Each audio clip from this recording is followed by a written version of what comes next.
राधे राधे राधे जय जय जय श्री राधे। राधे राधे राधे जय जय जय श्री राधे। राधे राधे राधे जय जय जय श्री राधे।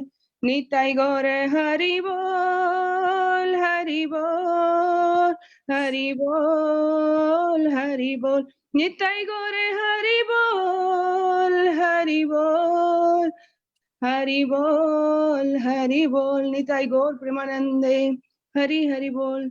श्री श्रीमद् भक्ति वेदांत नारायण गोस्वामी महाराज की जय। श्री श्रीमद् भक्ति वेदांताचार्य वन महाराज जी की जय। हमारी रागलेखा दीदी की जय। सभी भक्त वृंद की जय। जय। ठीक है, ज्वाइन हो गए काफी लोग? हाँ दीदी, अभी आ जाएंगे सारे लोग। आप स्टार्ट करिए दीदी। अच्छा, स्टार्ट करते जी।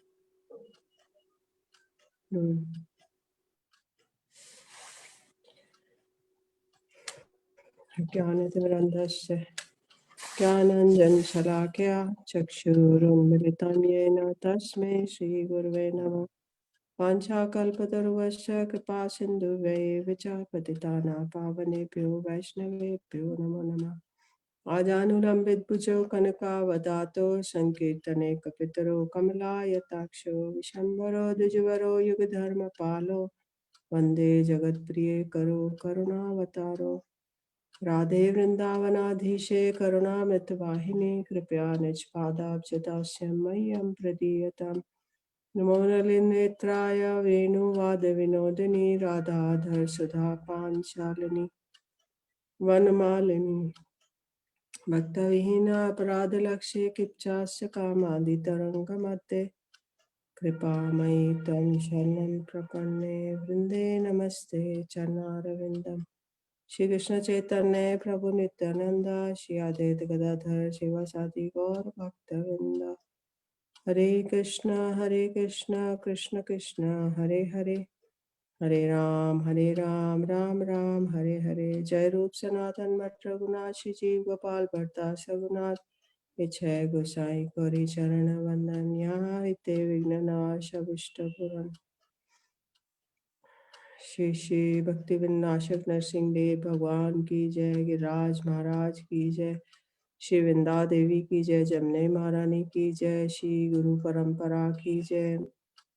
श्री वृंदावन धाम की जय। नवदीप धाम की जय। जगन्नाथपुरी धाम की जय। जगन्नाथ बलदेव सुभद्रा सुदर्शन जू की जय। भक्त प्रहलाद महाराज की जय। भक्ति विनाशक नरसिंह देव भगवान की जय। श्री गुरु महाराज की जय। श्री पूज्यपाद श्री भक्ति वेदांत महाराज की जय। सामवेद भक्त वृंद की जय। हरि नाम संकीर्तन की जय। निताई गौर प्रेमानंदे हरि हरि बोल। सर्वप्रथम मैं अपने परम आराध्यतम गुरुपाद पद्म नित्य लीला प्रविष्ट विष्णुपाद अष्टोत्तर श्री श्रीमद् भक्ति वेदांत श्री नारायण गोस्वामी महाराज के चरण कमल में अनंत कोटि दंडवत प्रणाम ज्ञापन करती हूँ। तदनंतर नित्य लीला प्रविष्ट विष्णुपाद अष्टोत्तर श्री श्रीमद् भक्ति वेदांत श्री वामन गोस्वामी महाराज एवं नित्य लीला प्रविष्ट विष्णुपाद अष्टोत्तर श्री श्रीमद् भक्ति वेदांत श्री वामन श्री त्रिविक्रम गोस्वामी महाराज के चरण कमलों में अनंत कोटि दंडवत प्रणाम ज्ञापन करते हुए पूज्यपाद श्री भक्ति वेदांत वान महाराज के चरण कमल में कोटि कोटि दंडवत प्रणाम ज्ञापन करते हुए उपस्थित समस्त भक्त वृंद के चरणों में वंदन और अभिनंदन करती हूँ। तो क्या जानना चाहते हैं आप लोग? दीदी आपकी अनुभूतियां गुरुदेव के साथ जो हैं वो कैसे मिली? ठीक है, कैसे मिली और गुरुदेव का कैसे क्या वैशिष्ट है? जी 1994 में मैंने इस्कॉन ज्वाइन किया। तो उसके बाद 1995 में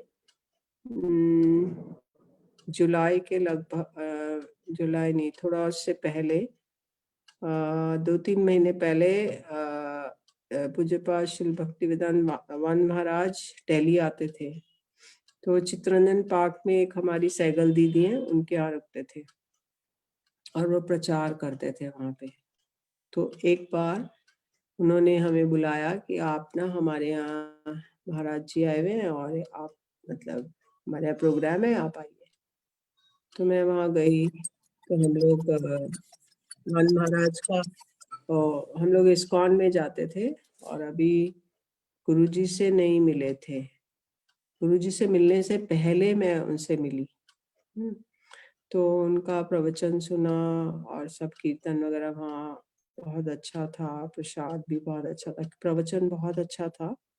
फिर उसके बाद 1994 के दिसंबर में मैं पुरी में गुरु महाराज से फर्स्ट टाइम मिली। फिर उसके बाद 6 मंथ्स बीत गए, तो उसके बीच में मैं वन महाराज से मिली। और जुलाई 1995 में गुरु पूर्णिमा पे मैंने हरि नाम दीक्षा ले लिया। तो फिर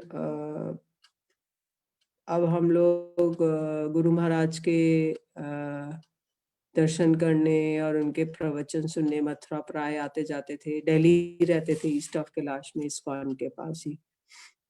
तो आना जाना शुरू हो गया। तो 12:50 की गाड़ी से जाते थे ट्रेन से, और 3 बजे वहाँ पहुँच जाते थे मथुरा मठ में ट्रेन से।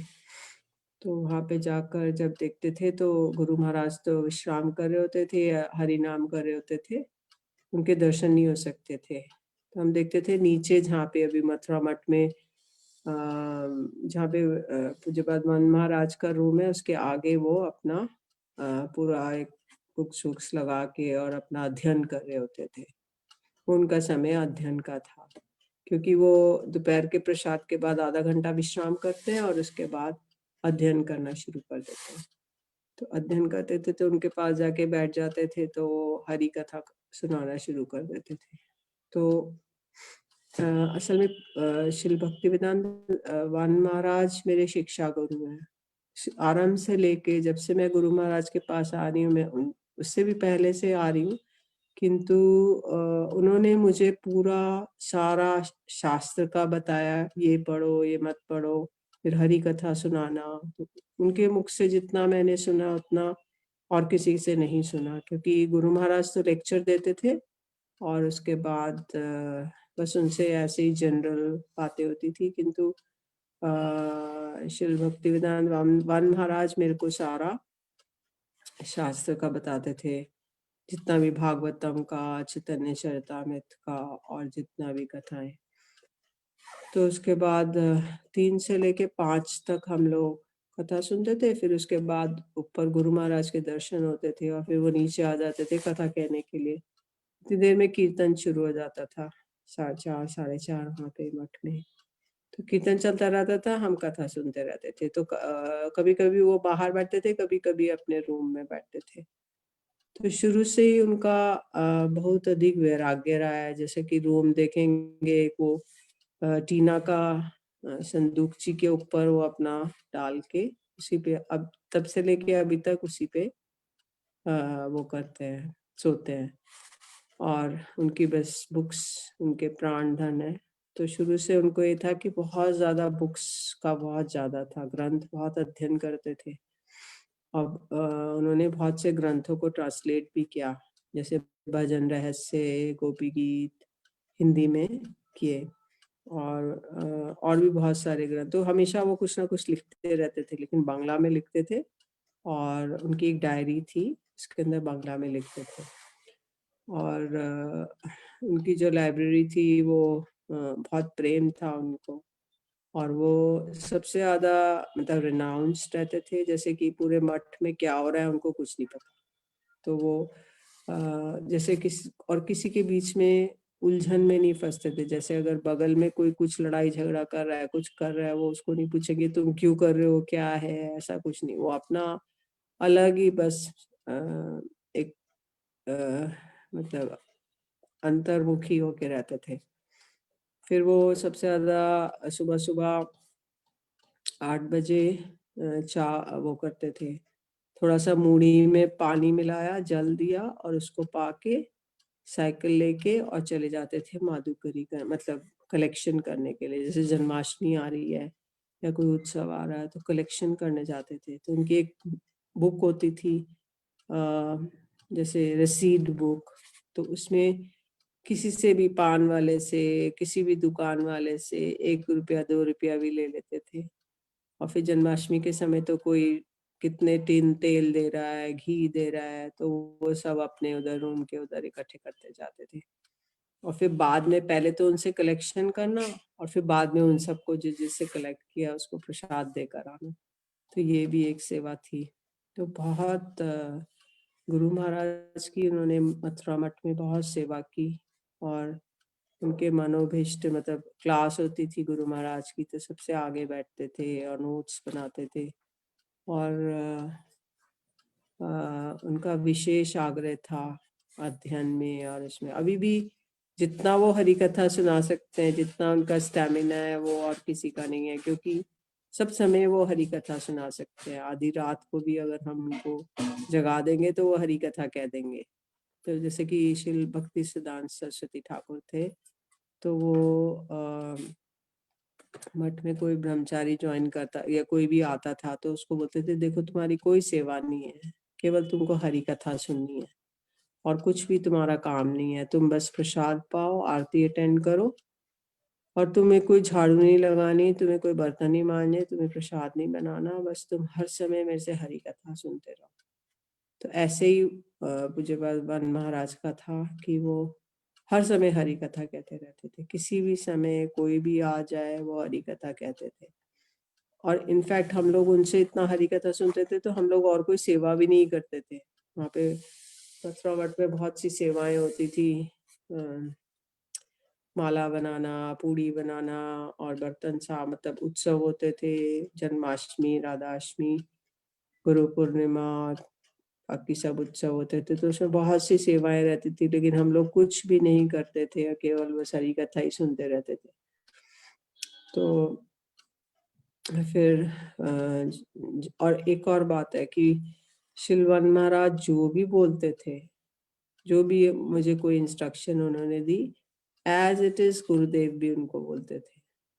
तो दोनों का बहुत अच्छा टेलीपैथी हारमोनी थी कि जो वो सोच रहे हैं वही गुरु महाराज बोलते थे। तो पहले मैं वृंदावन की परिक्रमा रोज करती थी।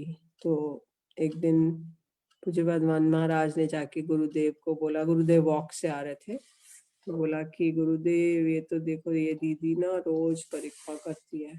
तो गुरुदेव बोलते हैं, अच्छा तुम एकादशी एकादशी किया करो, हर रोज करने की आवश्यकता नहीं है। फिर ऐसे हुआ। फिर जब भी वो वृंदावन आते थे तो राधा दामोदर जरूर जाते थे और गोवर्धन जाना उनको बहुत अच्छा लगता था। और एक बात है कि वो कोई भी कलेक्शन नहीं करते थे। जैसे कुछ भी, जैसे किसी ने मोजा दिया, बहुत सारा इकट्ठा हो गया 10-12, कुछ और स्वेटर इकट्ठा हो गया या कुछ भी हुआ, तो वो ले जाके गोवर्धन की परिक्रमा करते हुए और सबको बांट आते थे, जो गरीब लोग को। तो ये नहीं सोचते थे कि मैं इसको इकट्ठा करके रख लूं या किसी को, सब बांट आते थे। और एक बार की बात है कि हमने दिल्ली से फोन किया महाराज जी को कि महाराज जी हम लोग है ना आएंगे इतने बजे और गोवर्धन चौराया पे आप हमको मिल जाइए, आप हमें गोवर्धन की परिक्रमा करा दीजिएगा। उन्होंने बोला ठीक है।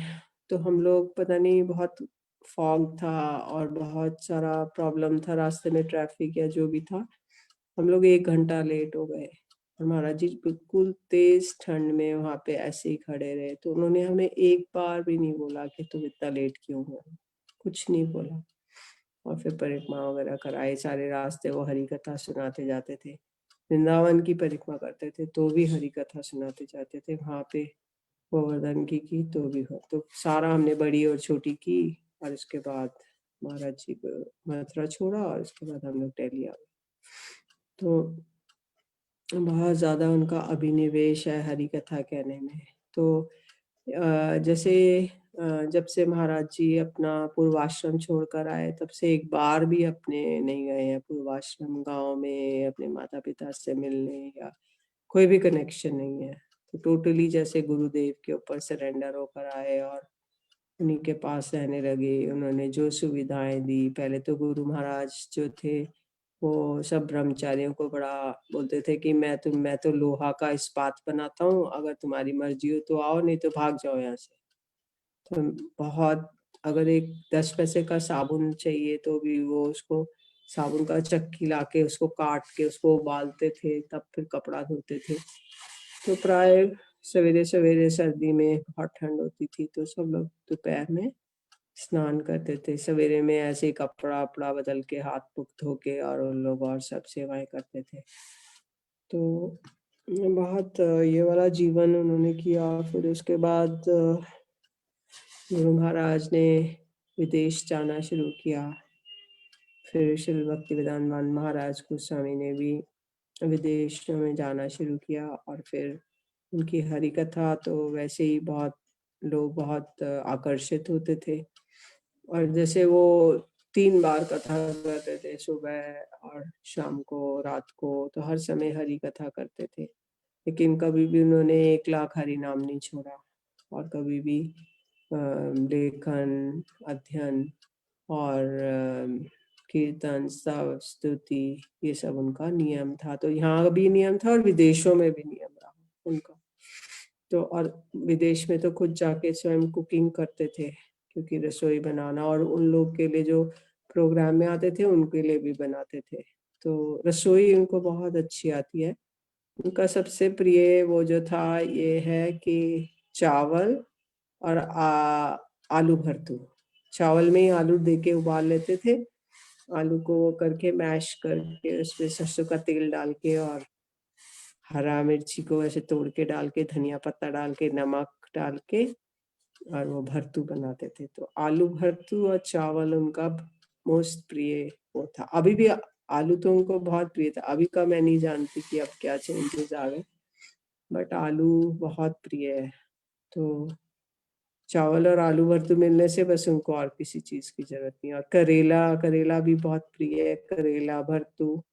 और एक अरबी को बहुत पाते थे।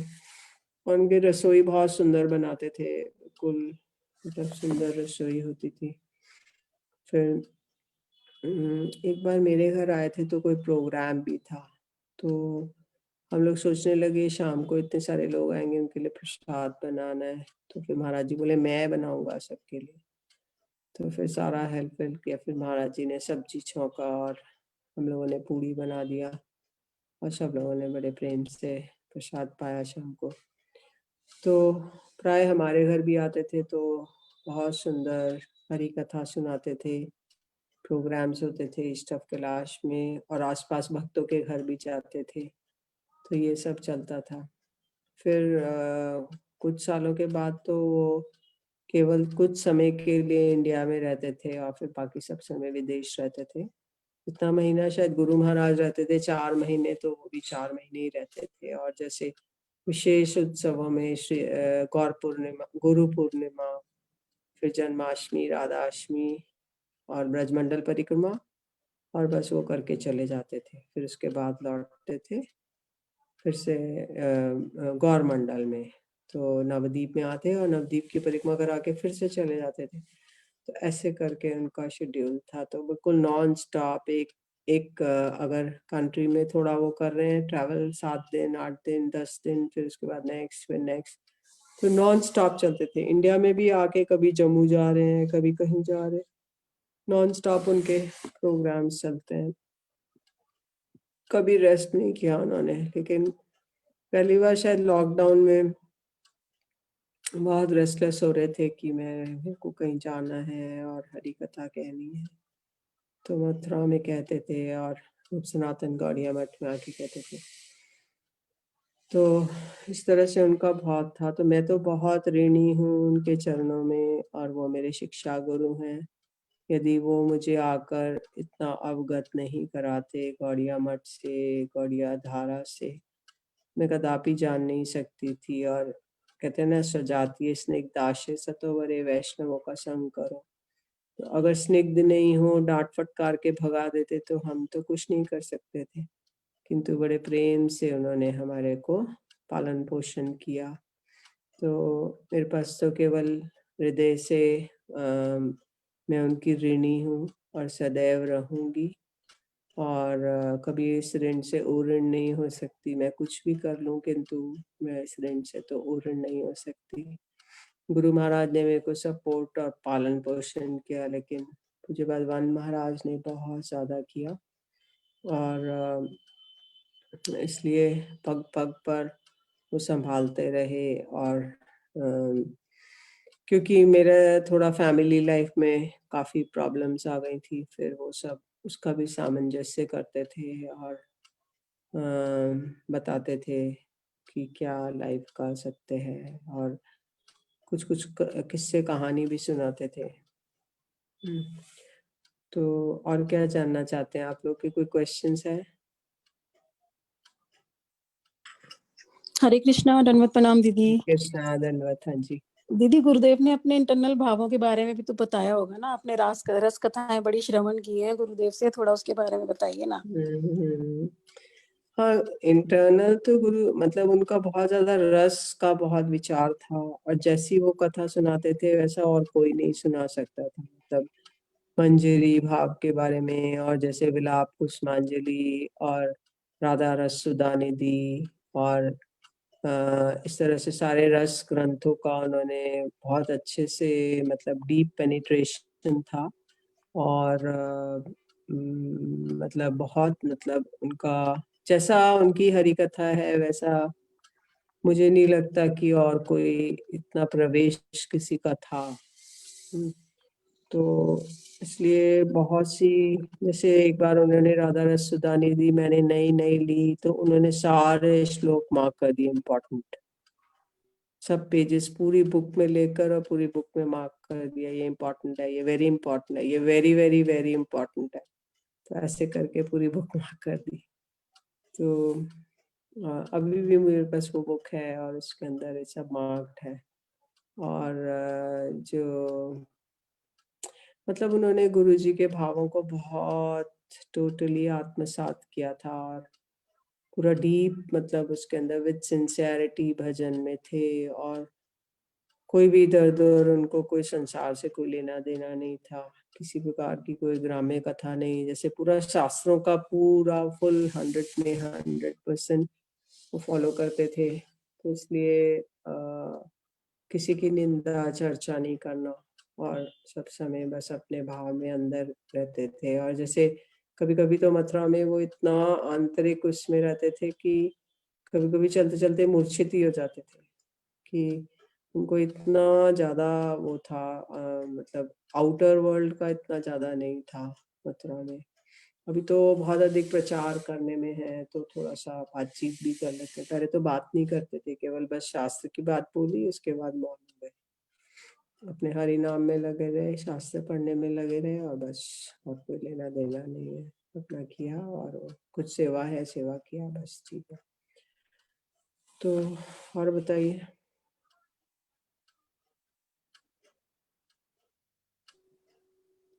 अच्छा दीदी, एक वो आप बताना, गुरुदेव अक्सर बताते हैं आपके पिताजी के बारे में, जब वो बीमार थे डॉक्टर ने ऐसा बोला था कि उन्होंने शरीर छोड़ दिया है, ऐसा गुरुदेव हाँ कथा में हाँ हाँ हाँ हाँ। सुनाते हैं। एक बार मेरे पिताजी ना उनको हार्ट अटैक हुआ, तो वो सेकंड हार्ट अटैक हुआ, तो उनको ना मतलब वो 15 डेज कोमा में रहे, तो हॉस्पिटल में थे, बट वो कॉन्शियसनेस में बस टोटली बस है, श्वास चल रही है, बाकी कुछ नहीं पता। तो उसके बाद 15 डेज के बाद ना उनको कॉन्शियसनेस आई, और फिर उन्होंने बताया कि मैं ना मुझे तो बोले गए थे कोई दूत लोग, और मैंने वहां जाके उन्होंने बोलते हैं कि वो गलत व्यक्ति को ले गए थे। तो कहते हैं मैंने वहां जाके देखा, मैंने बोला कि मैं नारायण महाराज का शिष्य हूँ। तो फिर उन लोगों ने बोला इनको वापस छोड़ो, तो फिर वो मुझे वापस छोड़ा है, और मैं अब मतलब मुझे उनको कॉन्शियसनेस आ गया। तो फिर उसके बाद उन्होंने बोला कि मैं एक सत्संग कराऊंगा और वृंदावन से सब भक्तों को बुलाऊंगा। फिर उन्होंने दिल्ली में बुलाया था सबको और सब रिश्तेदारों को बुलाया, मतलब जैसे न्यू लाइफ मिल गई है तो इसलिए, और सबको प्रसाद वसाद ये सब किया। तो हुआ था ऐसा। तो श्रीधर महाराज आए थे शायद, वन महाराज शायद नहीं आए थे, वो विदेश में थे या कुछ ऐसा था। श्रीधर महाराज आए थे तो उन्होंने नेक्स्ट डे जाके गुरु महाराज को सारी कहानी बताई कैसे से हुआ था। और बताइए दीदी, आपने ये भी बताया था ना पहले कि आपको बहुत सालों तक गुरुदेव ने फोर्स किया था फरीदाबाद भेजने के लिए, हाँ कि फरीदाबाद जाके गुरु प्रचार करो। तो उसके लिए फिर मुझे लगता था शायद गुरुदेव ने हमें, क्योंकि हमें तो पता नहीं है गुरुदेव, मतलब हमारे गुरुदेव कौन है, पर गुरुदेव को पता है उनके जन्मों जन्मों से शिष्य कौन है। तो इसीलिए मैं वो भी फिर से सुनना चाहती हूँ, क्योंकि वो हमें चुना ना गुरुदेव ने खुद, हमें तो, हम तो इतने माया में फंसे हुए थे। तो एक बार वो बताइए दीदी। तो मैं फरीदाबाद में रहती थी 2009 से मैं वहाँ आ गई थी, शिफ्ट हो गई थी सेक्टर 46 में। तो मेरे को शिल भक्ति विदान वन महाराज जी आते थे, उस घर में भी आए और फरीदाबाद आने लगे, कुछ कुछ प्रोग्राम्स होने लगे। तब वो सेंटर था जब वहाँ पे गोकुल चंद प्रभु थे, एक सेंटर था सेक्टर 16 सेक्टर वाला। हाँ 16 सेक्टर वाला। तो वहाँ पे आते थे और हमारे घर भी आते थे। और फिर उसके बाद उन्होंने, वो मुझे हर समय मतलब एनकरेज करते थे कि तुम मतलब कोई एक सेंटर हो और हरि कथा कहो। तो फिर मैंने भी सोचा चलो मैं कुछ करती हूँ। तो मैंने सोचा कि यहाँ पे किराए में कोई ले लेते हैं और उसको सेंटर बनाकर और उसको वो कर लेते हैं। फिर कुछ सेक्टर 28 या इधर उधर ढूंढा लेकिन कुछ नहीं मिला। शायद आपको भी बोला था मैंने कोई ढूंढने के लिए ना, आपके घर के आसपास भी। हाँ हाँ हाँ। तो फिर कुछ बैठा नहीं, जो भी था हरी इच्छा से। फिर उसके बाद ईस्ट ऑफ कैलाश में भी सोचा था महाराज ने कि मैं वहाँ पे एक सेंटर करूँ। तो हमारा घर था, एक फ्लैट था, तो उसके अंदर सोचा था। फिर वहां पे भी कुछ नहीं हुआ। तो जब भी महाराज को बोलते थे कि महाराज सेंटर स्टार्ट कर लीजिए, तो बोलते थे कौन रहेगा यहाँ, कौन देखेगा, मैं तो विदेश में रहता हूँ, कौन यहाँ पे मैनेज करेगा, प्रॉब्लम हो जाएगी। तो ये करके उन्होंने फिर स्टार्ट नहीं किया। फिर अभी भी मैं उनको कई बार बोल चुकी थी कि महाराज आप कर लीजिए। तो बोलते नहीं मैं तो नहीं करूँगा, क्योंकि कलयुग है और यहाँ पे बड़ी समस्या है, कोई सेवा करने वाला नहीं मिलेगा, और ऐसे करके वो करते थे। तो ये था। और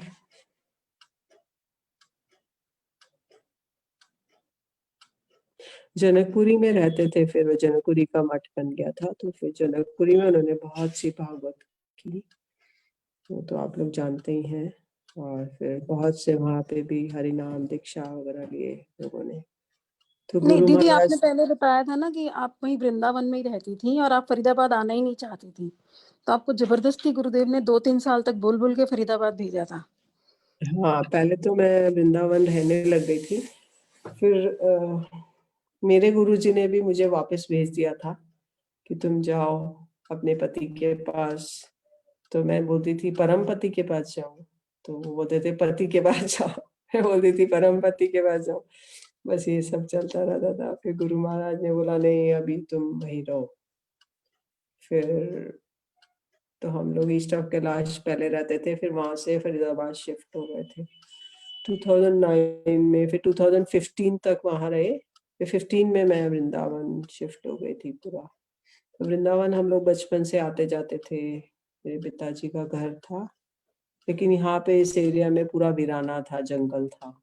तो मैं बोलती थी मैं तो यहाँ नहीं रहूंगी, और मैं तो वहाँ कहीं रहूंगी गोपीनाथ भवन या कहीं और। तो गुरुजी को जाके बोला कि गुरुजी यहाँ पे तो मतलब मैं गोपीनाथ भवन में एक रूम ले लूं किराए में। तो गुरुजी कहते थे हर फूल में कांटे होते हैं, तो मतलब कि प्रॉब्लम्स आएंगी। फिर जैसे तैसे मैं यहीं पर रही, यहीं पर आती थी। यहाँ पे रात को बहुत सुनसान होता था, कोई भी आता नहीं था, इधर कोई रहता ही नहीं था। फिर मतलब तब आना जाना ही था, अधिक नहीं रह पाती थी। फिर बाद में फिर मेरे को वन महाराज जी हमेशा जो बोलते थे मैं उसका पालन करती थी, और जैसे जैसे उन्होंने वो किया, फिर अभी तो मैं उनकी खाली बस ऑनलाइन ही कनेक्शन हो सकता है। मैं इतना नहीं जा पाती हूँ फिजिकली भी मथुरा में, जैसे बहुत सी खुदाई उदाई ये सब हो रहा था। वृंदावन में भी नहीं जा पा रहे थे, लॉकडाउन हो रहा था। लॉकडाउन में कोई रिक्शा नहीं चलती थी, कुछ नहीं था, तो हम लोग जा नहीं पाते थे। तो फिर अभी तो वापस भी कहाँ पर है?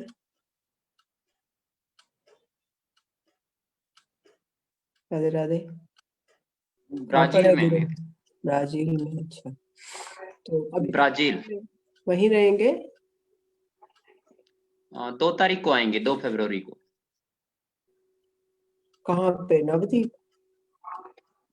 नहीं, 2 फरवरी को दिल्ली आएंगे, फिर मथुरा हाँ जाएंगे, मथुरा रहेंगे, उसके बाद 11, 12, 13 इधर रमन बिहारी में सेंटिनियल है, तो उसमें हाँ रहेंगे। हाँ उसके हाँ बाद हाँ। जाएंगे बंगाल। नवदीप, नवदीप जाएंगे ना? हाँ, अच्छा। नवदीप जाएंगे 13 तारीख के तो बाद। एक तो नवदीप से बहुत प्रेम है गुरु जी को, और एक बोलते थे कि मैं एकादशी को निर्जला एकादशी रखता था, और फिर पैदल पैदल नरसिंहपल्ली जाता था, वहां पे सब करके पूजा वूजा, और फिर पैदल ही वापस लौटता था। और नवदीप से बहुत ज्यादा, क्योंकि नवदीप के ही हैं वो, तो इसलिए उनको बहुत प्रेम है नवदीप से। किंतु गुरु महाराज से बहुत ज्यादा आकर्षण हुआ, इसलिए वो लोग वो सब वहां का छोड़ के मथुरा आ गए। लेकिन मथुरा में आकर बहुत ऑस्टियर कंडीशंस थी, मथुरा मठ में कुछ बहुत अभाव था, तो उन लोगों ने बहुत कठिनाई से जीवन यापन किया है। जैसे कि बता भी रहे थे गुरुदेव की मधुर स्मृतियों में कि वो लोग भिक्षा करने जाते थे, सब्जी मंडी में सड़ा गला सब्जी लाते थे।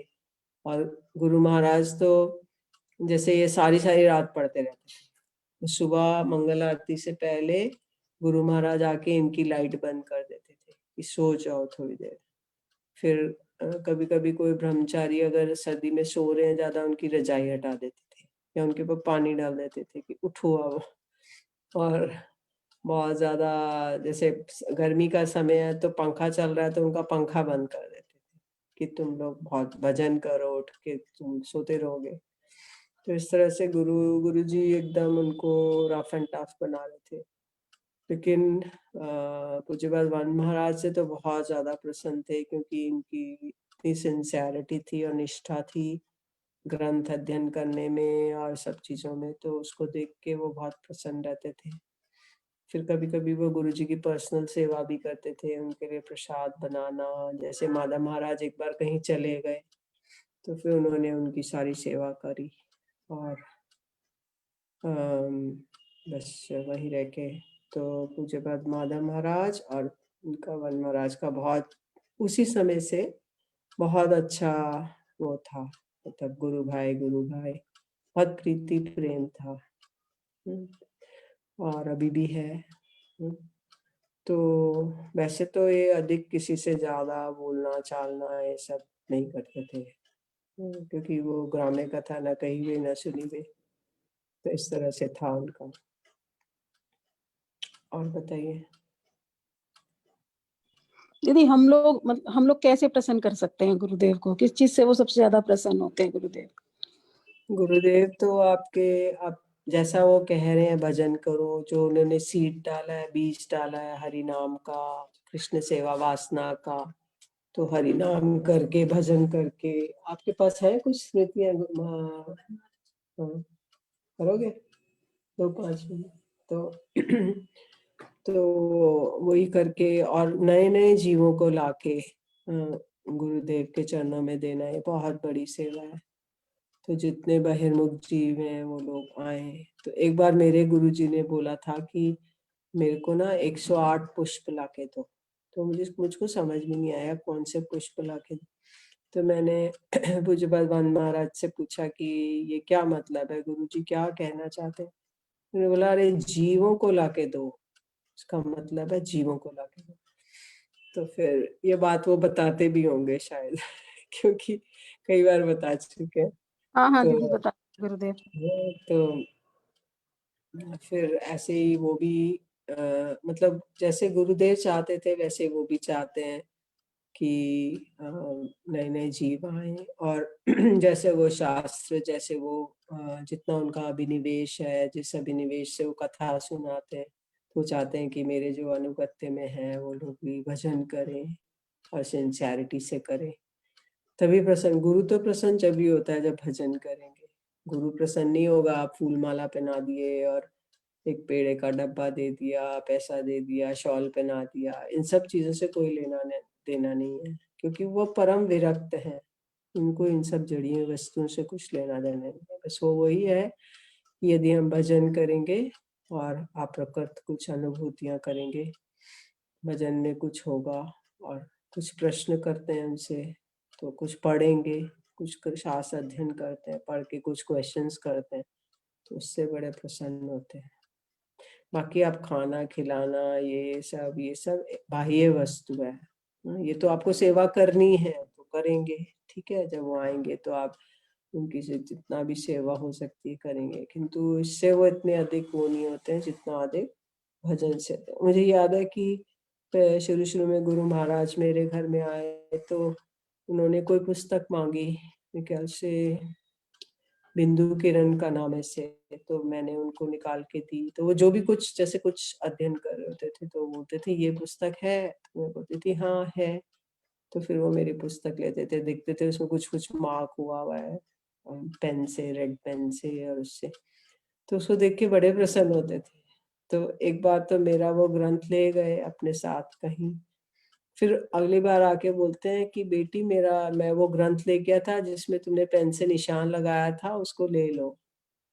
तो मतलब इस बात को लेके कि हम ग्रंथ पढ़ रहे हैं और उसके अंदर हम इतना वो एफर्ट डाल रहे हैं, इसी बात से बड़े प्रसन्न हो गए।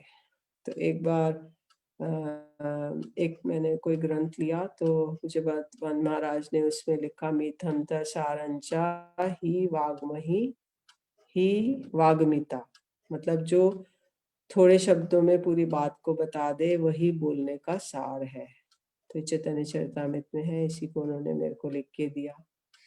और मतलब जैसे कि पूरा जैसे कोई छोटे बच्चे को नरिश करता है, पालन पोषण करता है, सब सिखाता पढ़ाता है, तो ऐसे ही उन्होंने मेरा भी पालन पोषण किया है। और मैं मतलब जब से आई आरंभ से, तो उन्होंने मेरा मतलब बहुत स्ट्रॉन्ग मेरे को सपोर्ट में रखा और अभी भी रख रहे हैं। अब फिजिकली हो सकता है मैं नहीं जा रही हूँ, लेकिन मैं तो हृदय से तो उनकी सदैव ऋणी रहूंगी। और जो वो भाव जो उन्होंने मुझे दी हैं, शिक्षा है, वो तो मेरे पास रहेंगी हमेशा। और बताइए और क्या है?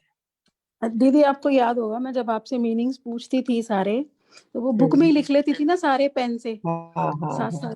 तो वो मैंने एक बार जैप धर्म में भी ऐसे ही लिखा हुआ था, पढ़ पढ़ के तो गुरुदेव से कोई क्वेश्चन कर रही थी और गुरुदेव ने मेरे से बुक ले ली। तो गुरुदेव बोले लगता है अगला ग्रंथ तुम ही लिखोगी जैप धर्म पे। इतना लिखा हुआ इतना कर रखा है बहुत बुक में, प्रसन्न होते। इतना मत लिखा हाँ हाँ इतना मत लिखा करो। एक और चीज मुझे पूछनी थी दीदी, गुरुदेव ने कभी तो बताया होगा आपको, मैंने गुरुदेव से पूछा भी है पर अभी तक बताया नहीं है गुरुदेव ने, कि ग्रंथ हमें किस प्रकार से पढ़ने चाहिए, ग्रंथों का अनुशीलन किस प्रकार करना चाहिए हमें।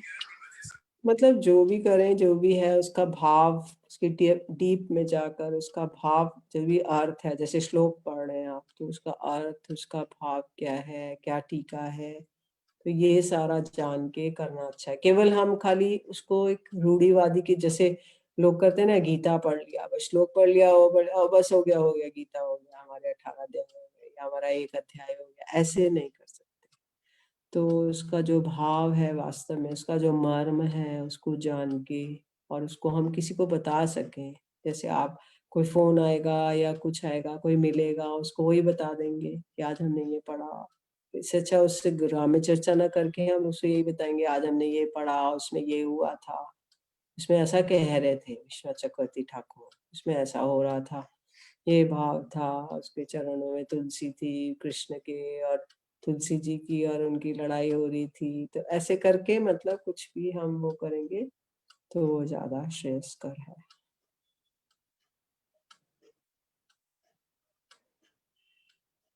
और कुछ? हाँ, हरे कृष्णा दीदी, कुछ लोग हाँ नए जुड़े हैं। एक प्रभु जी का प्रश्न है जी। कि हम लोग ब्रज वृंदावन की परिक्रमा तो करते हैं, तो हम्म। हमें नवदीप धाम की परिक्रमा करने की क्या आवश्यकता है? देखो गुरु जी बोलते थे कि मैं तुम्हें गंगा में डुबाऊंगा और जमुना में निकालूंगा। तो अगर हम चैतन्य महाप्रभु का करेंगे, उनका भजन करेंगे, तो हम राधा कृष्ण का ऑटोमेटिक हो जाएगा। लेकिन अगर हम चैतन्य महाप्रभु का नहीं करेंगे, डायरेक्ट राधा कृष्ण का करेंगे, तो फिर हमारे को बहुत लाखों वर्ष लग सकते हैं। तो ये शॉर्टकट है। तो अगर हम नवदीप महाप्रभु का और महाप्रभु के धाम का यदि हम उसका करेंगे तो ऑटोमेटिक यहाँ पे राधा कृष्ण का और वृंदावन का ऑटोमेटिक हो जाएगा। क्योंकि वृंदावन के जितने वन है वहाँ कॉरस्पॉन्डिंग वन वहाँ पे भी है नवदीप में। तो इसलिए नवदीप मेन है, उसको जरूर करना है, और वृंदावन तो अपने आप हो ही जाएगा। मतलब मैं गुरु जी कहते थे मैं महाप्रभु के भावों में डुबाऊंगा तो अपने आप, क्योंकि कौन है महाप्रभु, राधा कृष्ण मिलित तनु। तो जब वो दोनों मिले हुए ही हैं तो उनका भाव तो आएगा ही आएगा। तो अगर हम खाली अलग से, क्योंकि वृंदावन में कई संप्रदाय हैं जो केवल राधा कृष्ण का स्वकीय भाव से भजन करते हैं, पर वो मतलब वो हम लोग उतना नहीं उनको मान्यता देते। वो लोग होंगे अपनी जगह सही, लेकिन हम लोग नहीं मान्यता देते, क्योंकि जैसा रूप गोस्वामी सनातन गोस्वामी जी विश्वनाथ चक्रवर्ती ठाकुर जी ने कहा है वैसा ही हम लोगों के लिए ऑथेंटिक है।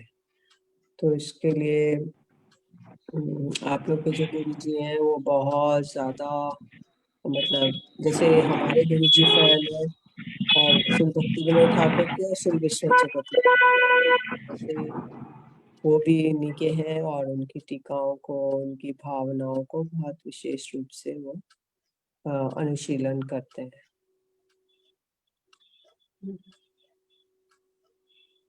दीदी, कुछ नए लोग हैं तो उनके लिए आप कुछ बताइए कि वो भक्ति में कैसे आगे बढ़ें। देखिए भक्ति का जो सबसे पहला ABCD, A for apple, B for ball, C for cat, वो यही है कि हमको हरि नाम करना पड़ेगा।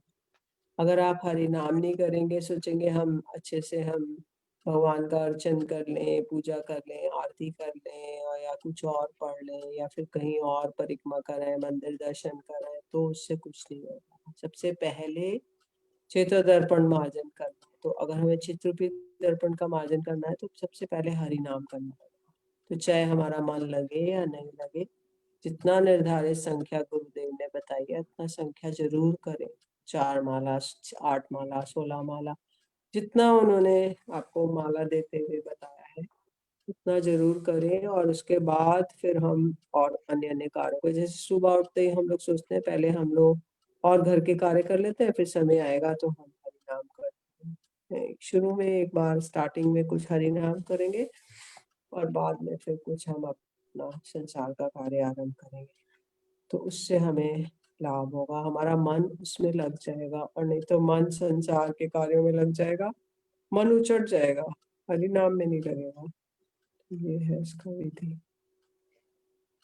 तो मेन तो यही है, हरि नाम करें, और बाकी जो बाह्य जो इतने साधन है, ठाकुर जी के लिए रसोई बनाना, ठाकुर जी को भोग लगाना, ये सब तो करना ही है, किंतु मेन हरि नाम भी करना पड़ेगा। और समय समय पे अपने जितने आर्णिक के मंत्र हैं उनको करें सुबह शाम, और उसका टाइम है कुछ, अगर उस समय पे नहीं किया तो मंत्र निष्फल हो जाते हैं। तो सूर्योदय से 1.5 घंटा पहले मतलब first class chanting of mantras, और सूर्योदय पर सेकंड क्लास, और आफ्टर सूर्योदय तो फिर थर्ड क्लास। तो ऐसे ही शाम को भी सूर्य डूबने के आधा घंटा पहले, आधा घंटा बाद कर सकते हैं।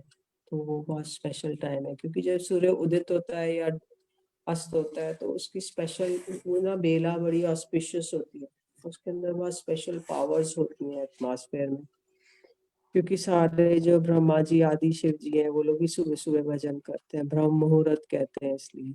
तो इसलिए अगर यदि हम कर पाए तो अच्छा होगा। बाकी एकादशी पालन कीजिए और हरि नाम कीजिए, प्याज लहसुन वाला उस चीज का परहेज रखें। तो इसके द्वारा धीरे धीरे गुरु में निष्ठा होनी चाहिए। गुरु निष्ठा इज द बैकबोन ऑफ भक्ति। अगर गुरु में निष्ठा नहीं है, आप सोचते हैं तो साधारण है, क्या फर्क पड़ता है, हम इनकी बात माने ना माने हमारी मर्जी, तो ऐसे नहीं चलेगा। क्योंकि प्रथम वैष्णव जो नाम अपराध है वो है गुरु अवज्ञा, है ना, साधु संतों की निंदा करना और गुरु अवज्ञा। तो गुरु जी की कोई भी आज्ञा का उल्लंघन नहीं होना चाहिए, जो वो कहे एज इट इज पालन कर ले। अगर गुरु कहे कि अभी दिन नहीं बेटा रात है, तो रात ही मान लो। ब्रह्मा जी आके कुछ और बोले, गुरु कुछ और बोले, तो गुरु की बात माननी होगी। तो इसलिए गुरु मुख पद्मा वाक्य चित्ते ते करिया क्या और ना करिया माने आशा। तो हमें गुरु जी के जो भी मुख कमल से वाणी निकलती है उसी पे विश्वास होना चाहिए, और किसी के बातों पे नहीं होनी चाहिए। तो हमारे पूज्य पाद श्री भक्ति वेदांत वामन गोस्वामी महाराज बोलते थे ना, राधा पद छोड़ी जे जन से जन जे भावे से भावे थाके, अमी तो राधिका पद पक्षपाती सदा कबू नहीं हेरी थाके। मतलब राधा जी के चरण कमल को छोड़ के जो जिस भाव से रहना चाहता रहे, मुझे कुछ नहीं करना। मैं तो राधिका जी की चरण दासी हूँ और मैं उसको देखना तक नहीं चाहती। जो राधा जी का भाव छोड़ के या उनका वो छोड़ के करना चाहते हैं, मैं उसको देखना भी नहीं चाहती।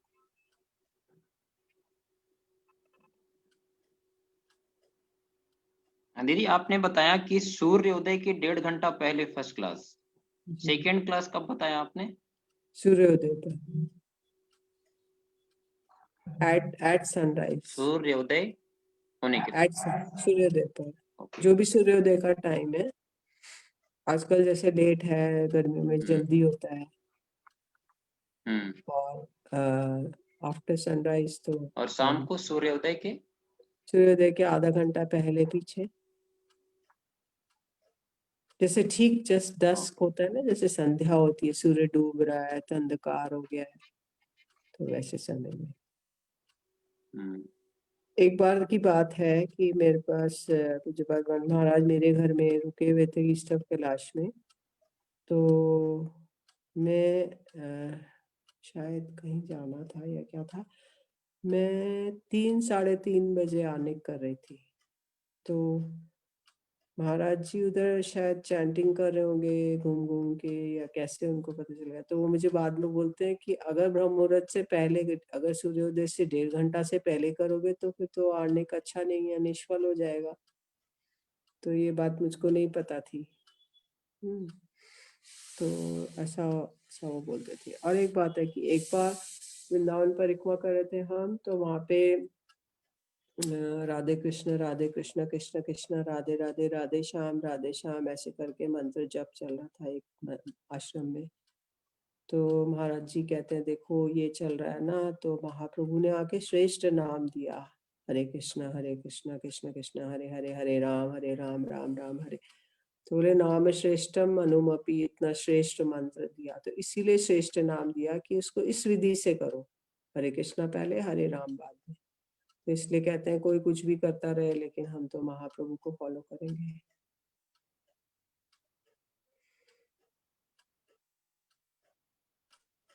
और कोई क्वेश्चन? हरे कृष्णा, किसी का प्रश्न है तो कर लीजिए। हरि बोल, श्री राधे।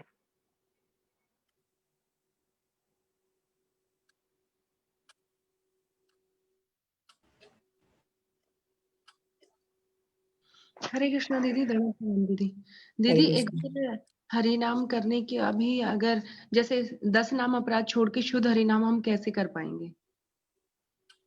10 नाम अपराधों से बचेंगे तो अपने आप धीरे धीरे करते करते अपने आप, देखिए बोलते ना पीलिया का रोगी होता है तो उसको मिश्री देंगे तो उसको कड़वी लगती है। तो ऐसे ही हम भव रोग के मरीज हैं, हमको हरिनाम अच्छा नहीं लगता है, हमको टेस्टी नहीं लगता है, इसका कोई टेस्ट नहीं है। मिश्री दे रहे हैं लेकिन हम हरि नाम कर रहे हैं, मधुर मधुर में तब मंगल मंगला नाम, इतना मधुर नाम है, इतना मंगल से भी अधिक मंगल। पर हम लोग को तो कोई अनुराग नहीं है। नाम नामकारी बहुधा निज सर्वशक्ति, इतना भगवान ने शक्ति भर दिया सब नामों में, लेकिन मेरा दुर्दैव है कि नाम अपराध के कारण मुझे कोई अनुराग नहीं है। तो जब धीरे धीरे नाम करेंगे तो नाम अपराधों से बचे रहेंगे, तो धीरे धीरे हम उस शुद्ध नाम, पहले तो अभी ओल्ड क्लियरिंग हो रही है ना, पुराना जो बैकलॉग है चेतो दर्पण मार्जन हो रहा है। पूर्व जन्मों में हमने इतने इतने अपराध किए हैं, इतने इतने वो किए हैं, वो सब दूर हो रहे हैं, मल कूड़ा करकट हट रहा है।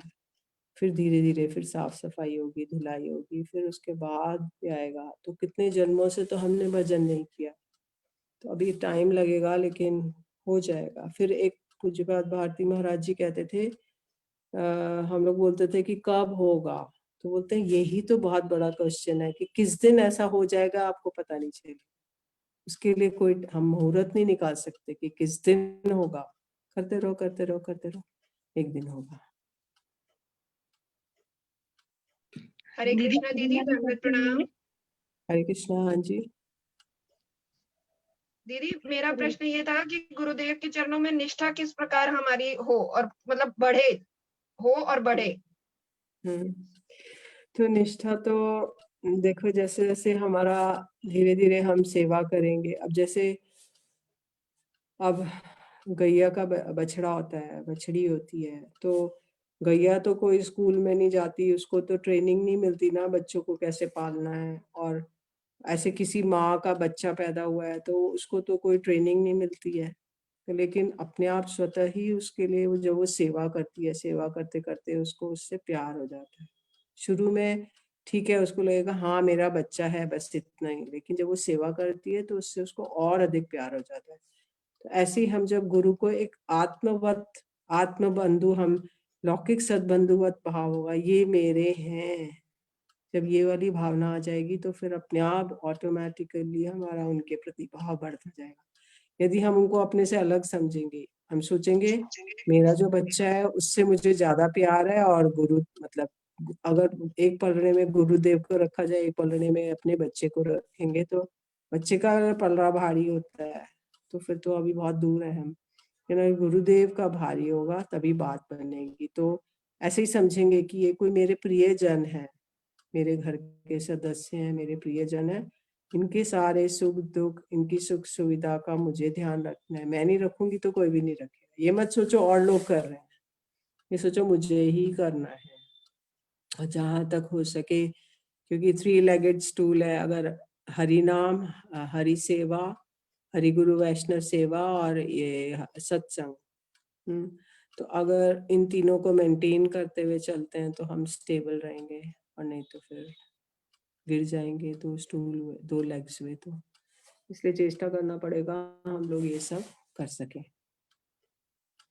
तो निष्ठा धीरे धीरे जैसे जैसे श्रद्धा होगी, उसके बाद आदो श्रद्धा, ततो साधु संग, ततो अनर्थ निवृत्ति, ततो निष्ठा अपने आप ऑटोमेटिकली आएगी। उसके लिए कुछ नहीं करना पड़ेगा, ऑटोमेटिकली हम लोग आगे आगे क्लासेस में बढ़ते जाएंगे। ये क्लासेस हमें दिखाई नहीं दे रही हैं जैसे इस जगत के स्कूल में दिखाई देता है, अरे बच्चा तो केजी में, नर्सरी में था, प्रेप में आ गया, केजी में आ गया, फर्स्ट में आ गया, सेकंड में, लेकिन उस जगत की क्लासेस दिखाई नहीं दे रही है। केवल एक आत्मदृष्टा गुरु ही जान पाएगा, लेकिन बाकी लोग नहीं जान पाएंगे कि क्या हो रहा है हमारे भीतर में, क्या चेंजेस आ रहे हैं। तो वो केवल आत्मदृष्टा गुरुदेव भी जान पाएगा। दीदी तो मैंने देखा कि पूज्यपाद वन महाराज जी का बहुत, उनके अंदर स्पेशल पावर्स हैं, तो और वो भी सर्वज्ञ के जैसे, वो मन की बात जान लेते हैं कि किसके मन में क्या चल रहा है, और वो क्या उसका मन स्थिति है, और वो क्या सोच रहा है, ये बात उनको पता चल जाती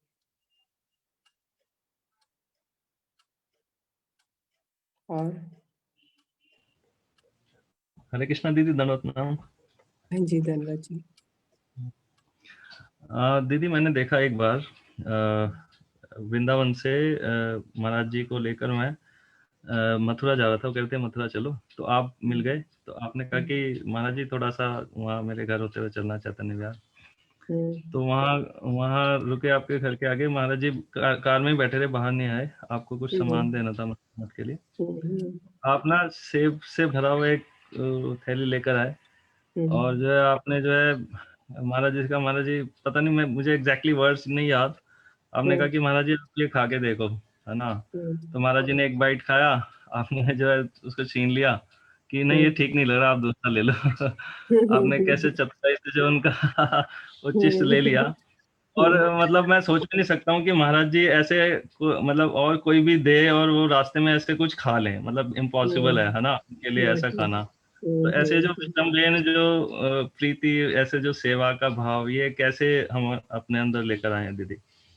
बस ये धीरे धीरे ही डेवलप हो जाएगा। अब जैसे ठीक बिल्कुल ऐसे ही सोचा ना, हमारे परिवार में अगर हमारा जो बहुत प्रियजन है, जैसी हमारी उनके साथ प्रीति, जैसा हम उसके लिए सोचते रहते हैं, इसके लिए मैं बहुत अच्छा कपड़ा लाऊं, इसके बहुत अच्छा मैं अच्छी चीज लाऊं जो ये प्रसन्न हो जाए, तो ऐसे ही गुरु के बारे में सोचेंगे कि हम कैसे उनको और मतलब शारीरिक सुख सुविधाएं नहीं, मेनली तो भजन से है।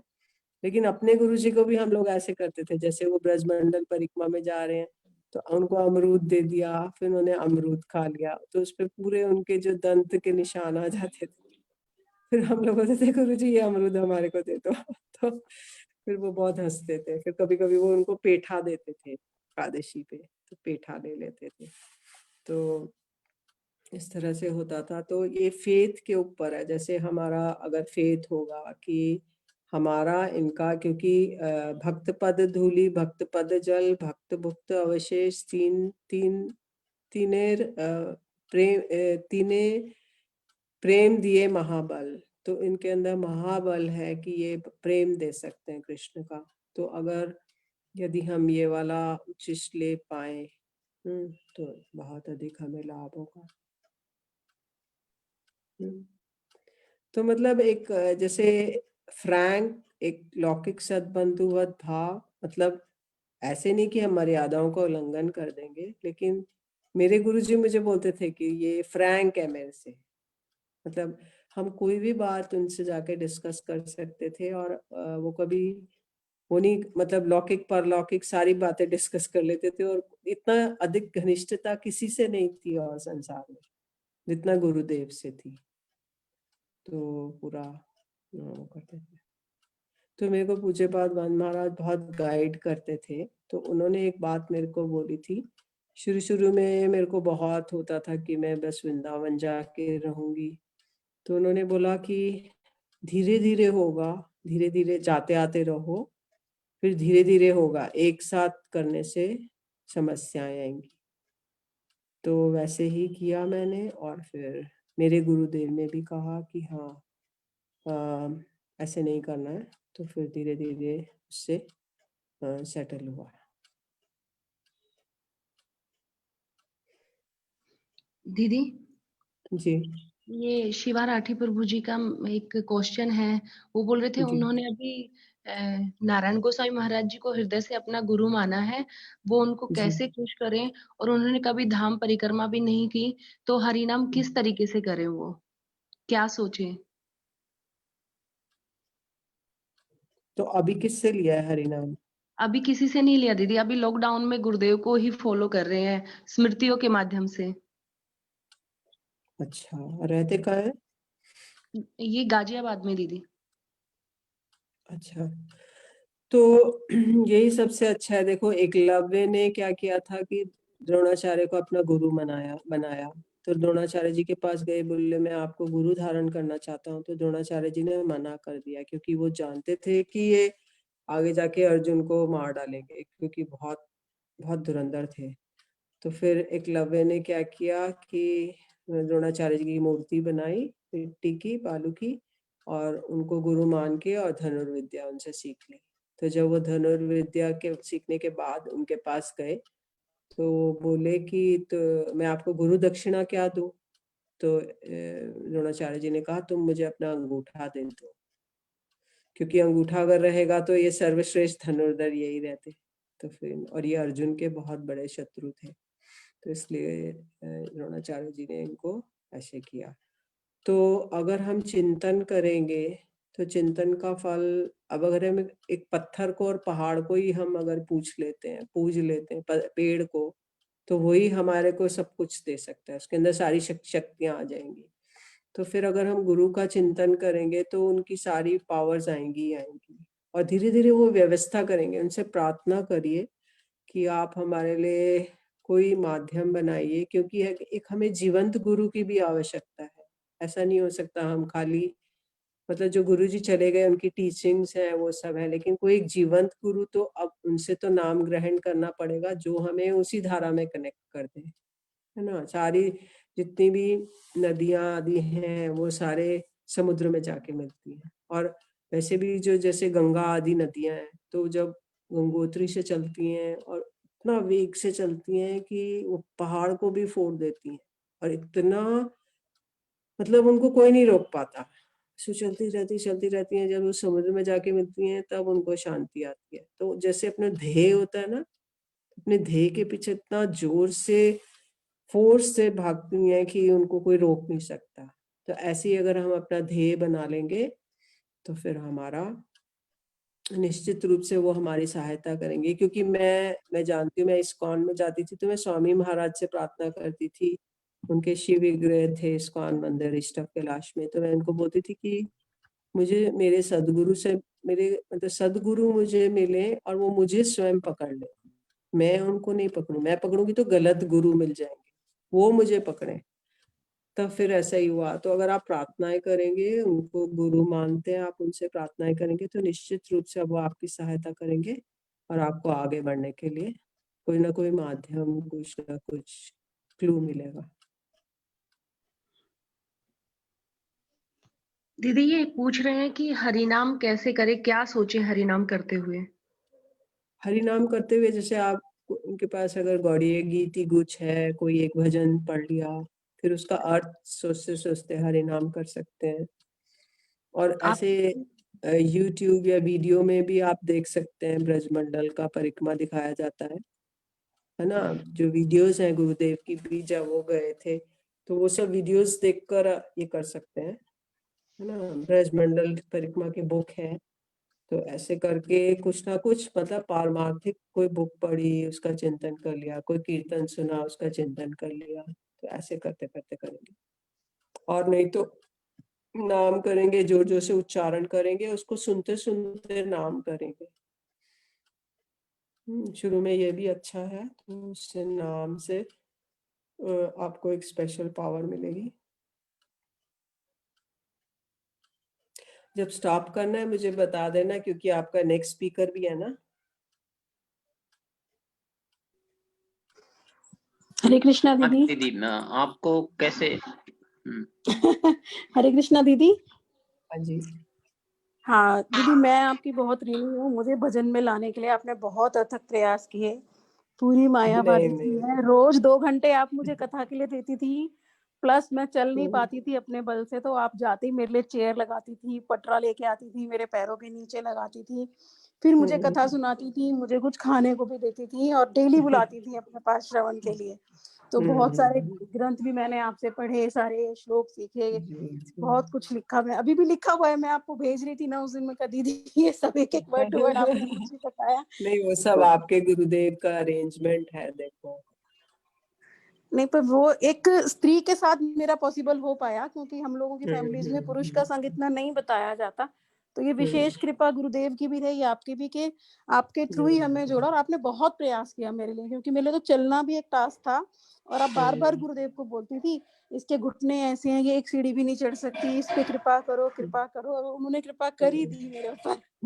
तो उसमें आपका विशेष देखो, योगदान था अगर आप मुझे चल कृपा नहीं कराने पाओगे तो में। आप कितना वंचित रह जाएंगे ना। आप ब्रजमंडल परिक्रमा कहीं भाग रहे हैं गुरुदेव, अब तो भाग नहीं पाओगे, कैसे होगा। तो इसलिए नहीं, तो थोड़ा वो तो इसीलिए तो ना, कोऑर्डिनेशन इसीलिए चाहिए। वैष्णवों की कृपा आवश्यकता होती है। आपने मेरी वहां पे अप्रोच लगाई तो मेरे आराम हो गया। तो तो अभी भी डॉक्टर तो वैष्णव कहते ही है कि आवेदन कुछ नहीं कृष्ण है। में। टेक्निकली तो दीदी अभी भी डैमेज है पूरा। डॉक्टर हैरान था कि तुम एक कदम भी नहीं चल सकती हो, कैसे चल रही हो हमें नहीं पता। मैं बस छोड़ दो, ये गुरुदेव की कृपा है। तो वो आप बार बार बोलते थे, उनको मुझे याद है कि देखो इसको जरा इस पे कृपा करो, ये नहीं इतना सा भी नहीं चढ़ सकती है। तो गुरुदेव ने की दीदी वो कृपा आपके कहने से मेरे ऊपर। आपकी बहुत बहुत आभारी हूँ मैं दीदी। देखो वो कहते हैं ना, मुकम करो तू वाचालम, जो एकदम गूंगा व्यक्ति है वो भी बोलने लगता है, और जो पंगु है लंघेते गिरीम, वो पहाड़ लांग जाएगा। जो चल नहीं सकता है वो पहाड़ लांग जाएगा, पहाड़ पे चढ़ जाएगा। तो गुरु की कृपा, यद कृपा तम हम परमानंद माधवम।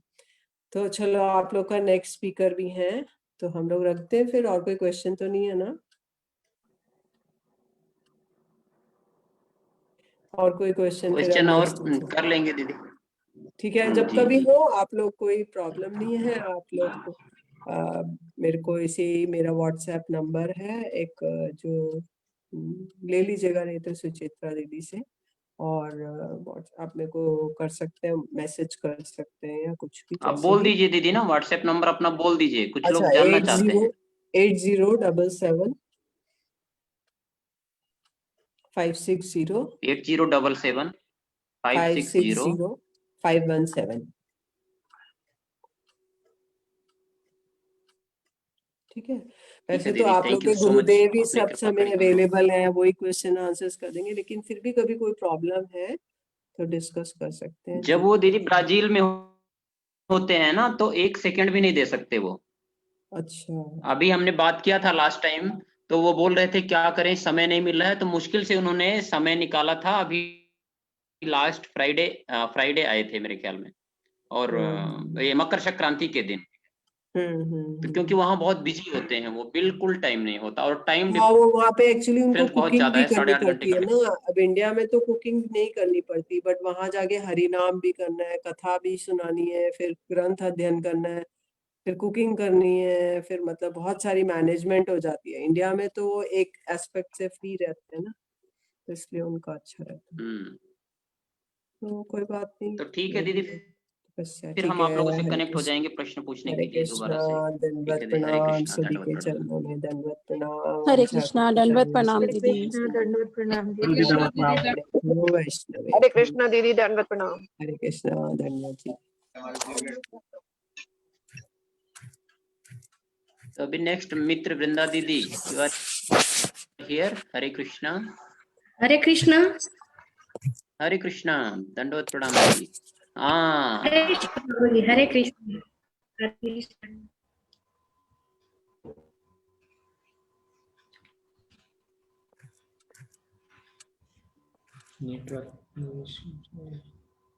हरे कृष्णा प्रभु जी। हरे कृष्णा दीदी, हरे कृष्णा। दंडवत प्रणाम। हाँ, सुन पा रहे हैं हम आपको। हाँ गुरुदेव, अरे प्रभु जी आप सुन रहे हैं ना मुझे? हाँ, आवाज बिल्कुल आ सुन रही रहा है हूँ। मेरी? जी जी जी। हाँ, हरे कृष्णा। हरे कृष्णा। ओम अज्ञानतिमिरान्धस्य ज्ञानाञ्जनशलाकया चक्षुर्नमिलितं येन तस्मै श्रीगुरुवे नमः। नमः ओम विष्णुपादाय गौरप्रेष्ठाय भूतले श्रीमते भक्तिवेदांत वन गोस्वामी इति नामिने।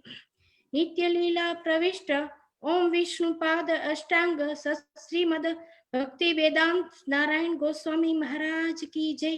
नित्यलीला प्रविष्ट ओम विष्णुपादाय अष्टांग श्रीमद वामन भक्ति वेदांत स्वामी महाराज की जय। श्री कृष्ण चैतन्य प्रभु नित्यानंद श्री अद्वैत गदाधर श्रीवासादि गौर भक्त वृंद। हरे कृष्णा हरे कृष्ण कृष्णा कृष्ण कृष्णा हरे कृष्णा हरे हरे, हरे राम हरे राम राम राम हरे हरे। हरे कृष्ण। गुरुदेव ना चरणों में मारा कोटि कोटि सत सत दंडवत प्रणाम। गुरु परंपरा के सभी गुरुओं को भी मेरा कोटि कोटि सत सत दंडवत प्रणाम। मेरे वैष्णव और वैष्णवी दीदी सबको मेरा कोटि कोटि दंडवत प्रणाम। हरे कृष्णा। आज मुझे बहुत सौभाग्य कि आज गुरु से मुझे गुरु के बारे में कुछ बोलने का एक चांस मिला है। मैं क्या बोलूं, मुझे कुछ पता नहीं है, लेकिन जो गुरुदेव की कृपा है मैं क्या बताऊं। एक तो पहले मैं आपको सबको बता दूं कि मैं गुजराती हूँ और हिंदी में बात करना है। मुझे गुजराती भी अच्छा बोलना नहीं आता, फिर भी जो हिंदी में मेरी कोई त्रुटि रह जाए, कोई मिस्टेक हो जाए, तो एक छोटी बहन समझ के माफ कर देना। हम हर रोज आध्यात्मिक लेवल पे रहते हैं, हर रोज गुरु भजन करते हैं, कीर्तन करते हैं, भगवान का भजन कीर्तन करते हैं, नित्य माला जप करते हैं, हर रोज हरि का गुणगान गाते हैं। लेकिन आज मुझे सौभाग्य मिला है गुरु का गुणगान गाने का। हमें गुरु का भी गुणगान गाना चाहिए, गुरु का भी भजन करना चाहिए, कीर्तन करना चाहिए। नहीं तो उसका जो हम गुरु का गुणगान नहीं गाते तो हमें उसका भी दोष लगता है, हम नुग्रे कहलाते हैं। इसलिए आज मैं बहुत खुश हूँ कि क्या शब्दों में मैं वर्णन करूं कि मैं अपने गुरुदेव के बारे में क्या बोलूं। मुझे पता नहीं है कि मैं जो मैं बोलना चाहती हूँ वो तो ये 15 मिनट में मैं क्या खत्म कर सकूंगी, उसके लिए तो मेरा जन्म जन्म लग जाएंगे। फिर भी कई लोग कहते हैं कि क्या आध्यात्मिक जगत में, कृष्ण भक्ति में या कोई भी देव देवी के भक्ति में क्या गुरु की जरूरत है। कई लोग कहते हैं कि गुरु की क्या जरूरत है, हम तो कृष्ण की माला कर रहे थे, गुरु की जो नवदा भक्ति है वो नवदा भक्ति हम करते हैं, तो गुरु को बीच में क्यों लाने की कोई जरूरत है। तो मैं कहती हूँ कि हाँ, गुरु की जरूरत है। गुरु के बिना हम क्या कर सकते हैं, कुछ नहीं। तो कहते हैं कि गुरु कौन है। गुरु की तो अलग अलग कई व्याख्या सभी लोगों ने दी है, लेकिन मैं कहती हूँ कि गुरु वो भगवान ईश्वर श्री कृष्ण का प्रतिनिधि है। हमारी कोई लायकात नहीं है, हमारी कोई कैपेसिटी नहीं है, हम कितनी भी माला जप कर ले, कितनी भी भक्ति कर ले कि हम कृष्ण के पास पहुंच सके। गुरु के बिना हम कृष्ण के पास नहीं पहुंच सकते, हम भक्ति नहीं कर सकते, और जो करते हैं तो हमारी भक्ति टिक भी नहीं सकती गुरु के बगैर। इसलिए गुरु की 100% आवश्यकता है, कि ऐसी आवश्यकता कि जो बच्चे को माता की आवश्यकता है उतनी ही एक भक्त को गुरु की आवश्यकता है।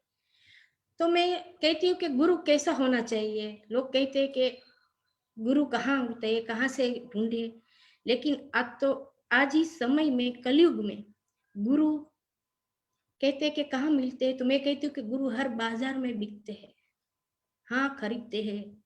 कोई भी संप्रदाय, कहीं बड़े बड़े संप्रदाय है जो उसमें गुरु से मिलना हो तो पैसा देना पड़ता है, इतने हजार रुपये, इतने हजार रुपये।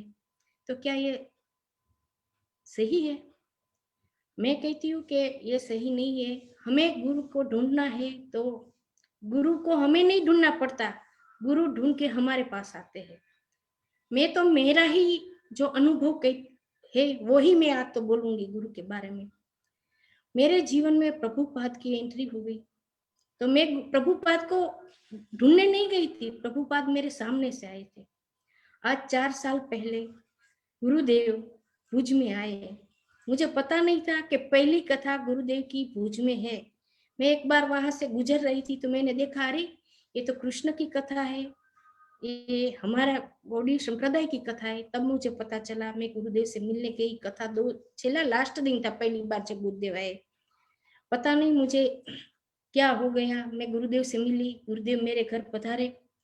उसी पहले मैंने थोड़े टाइम पहले जब गुरुदेव पहली बार आए, तब उससे पहले मैंने भगवान से प्रार्थना की थी कि हे ईश्वर, हमारे तो संसार में है, कहीं हमारा प्रश्न रहते हैं, आध्यात्मिक भी प्रश्न रहते हैं, सांसारिक भी प्रश्न रहते हैं, कहीं दुविधा में हम फंसे, हम तो एक पामर जीव है, तो हमारा प्रश्न का जवाब कौन देगा?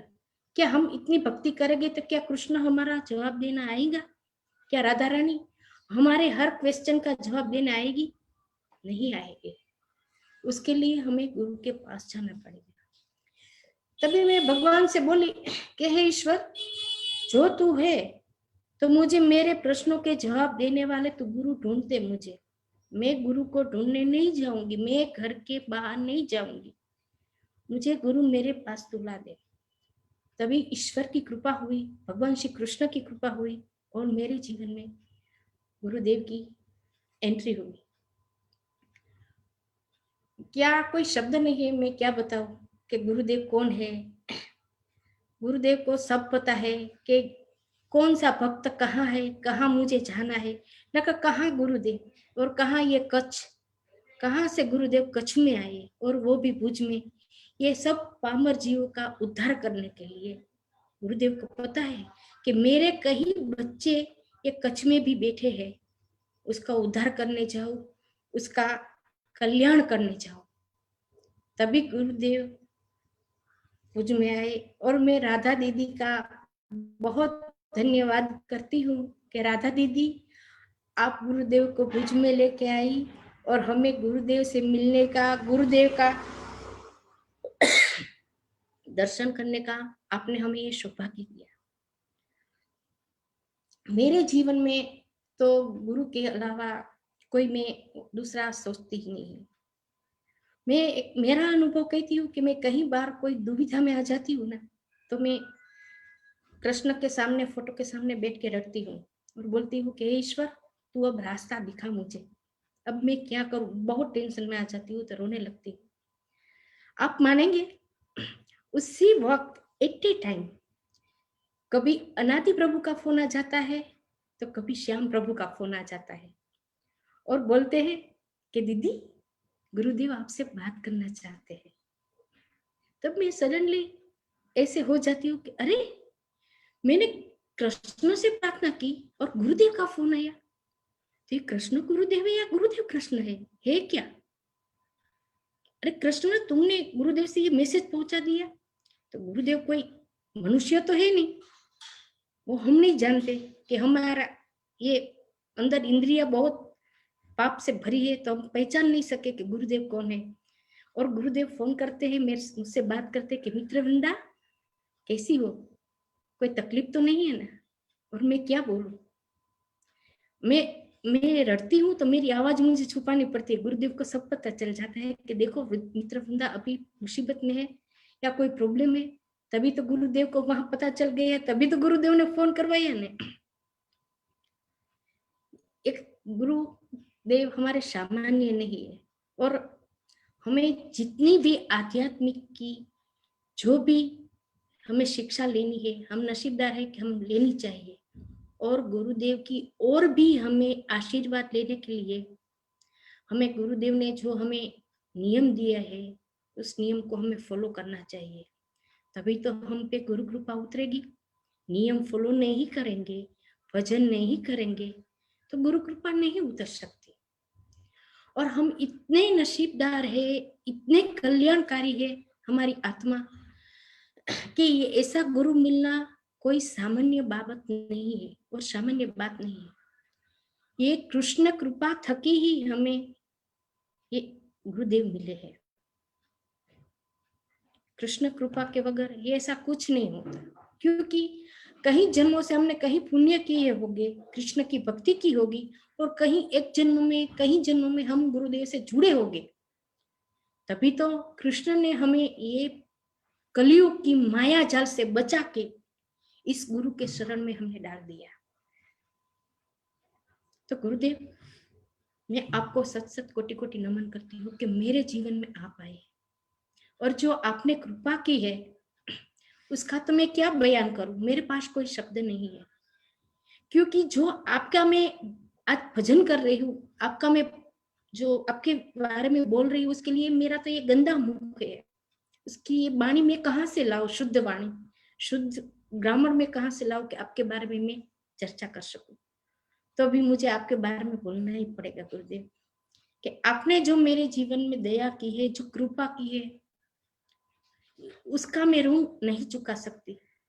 क्योंकि मेरी फैमिली को आपने बचाया है, मेरे मायके की फैमिली ने भी आपके बचाया है।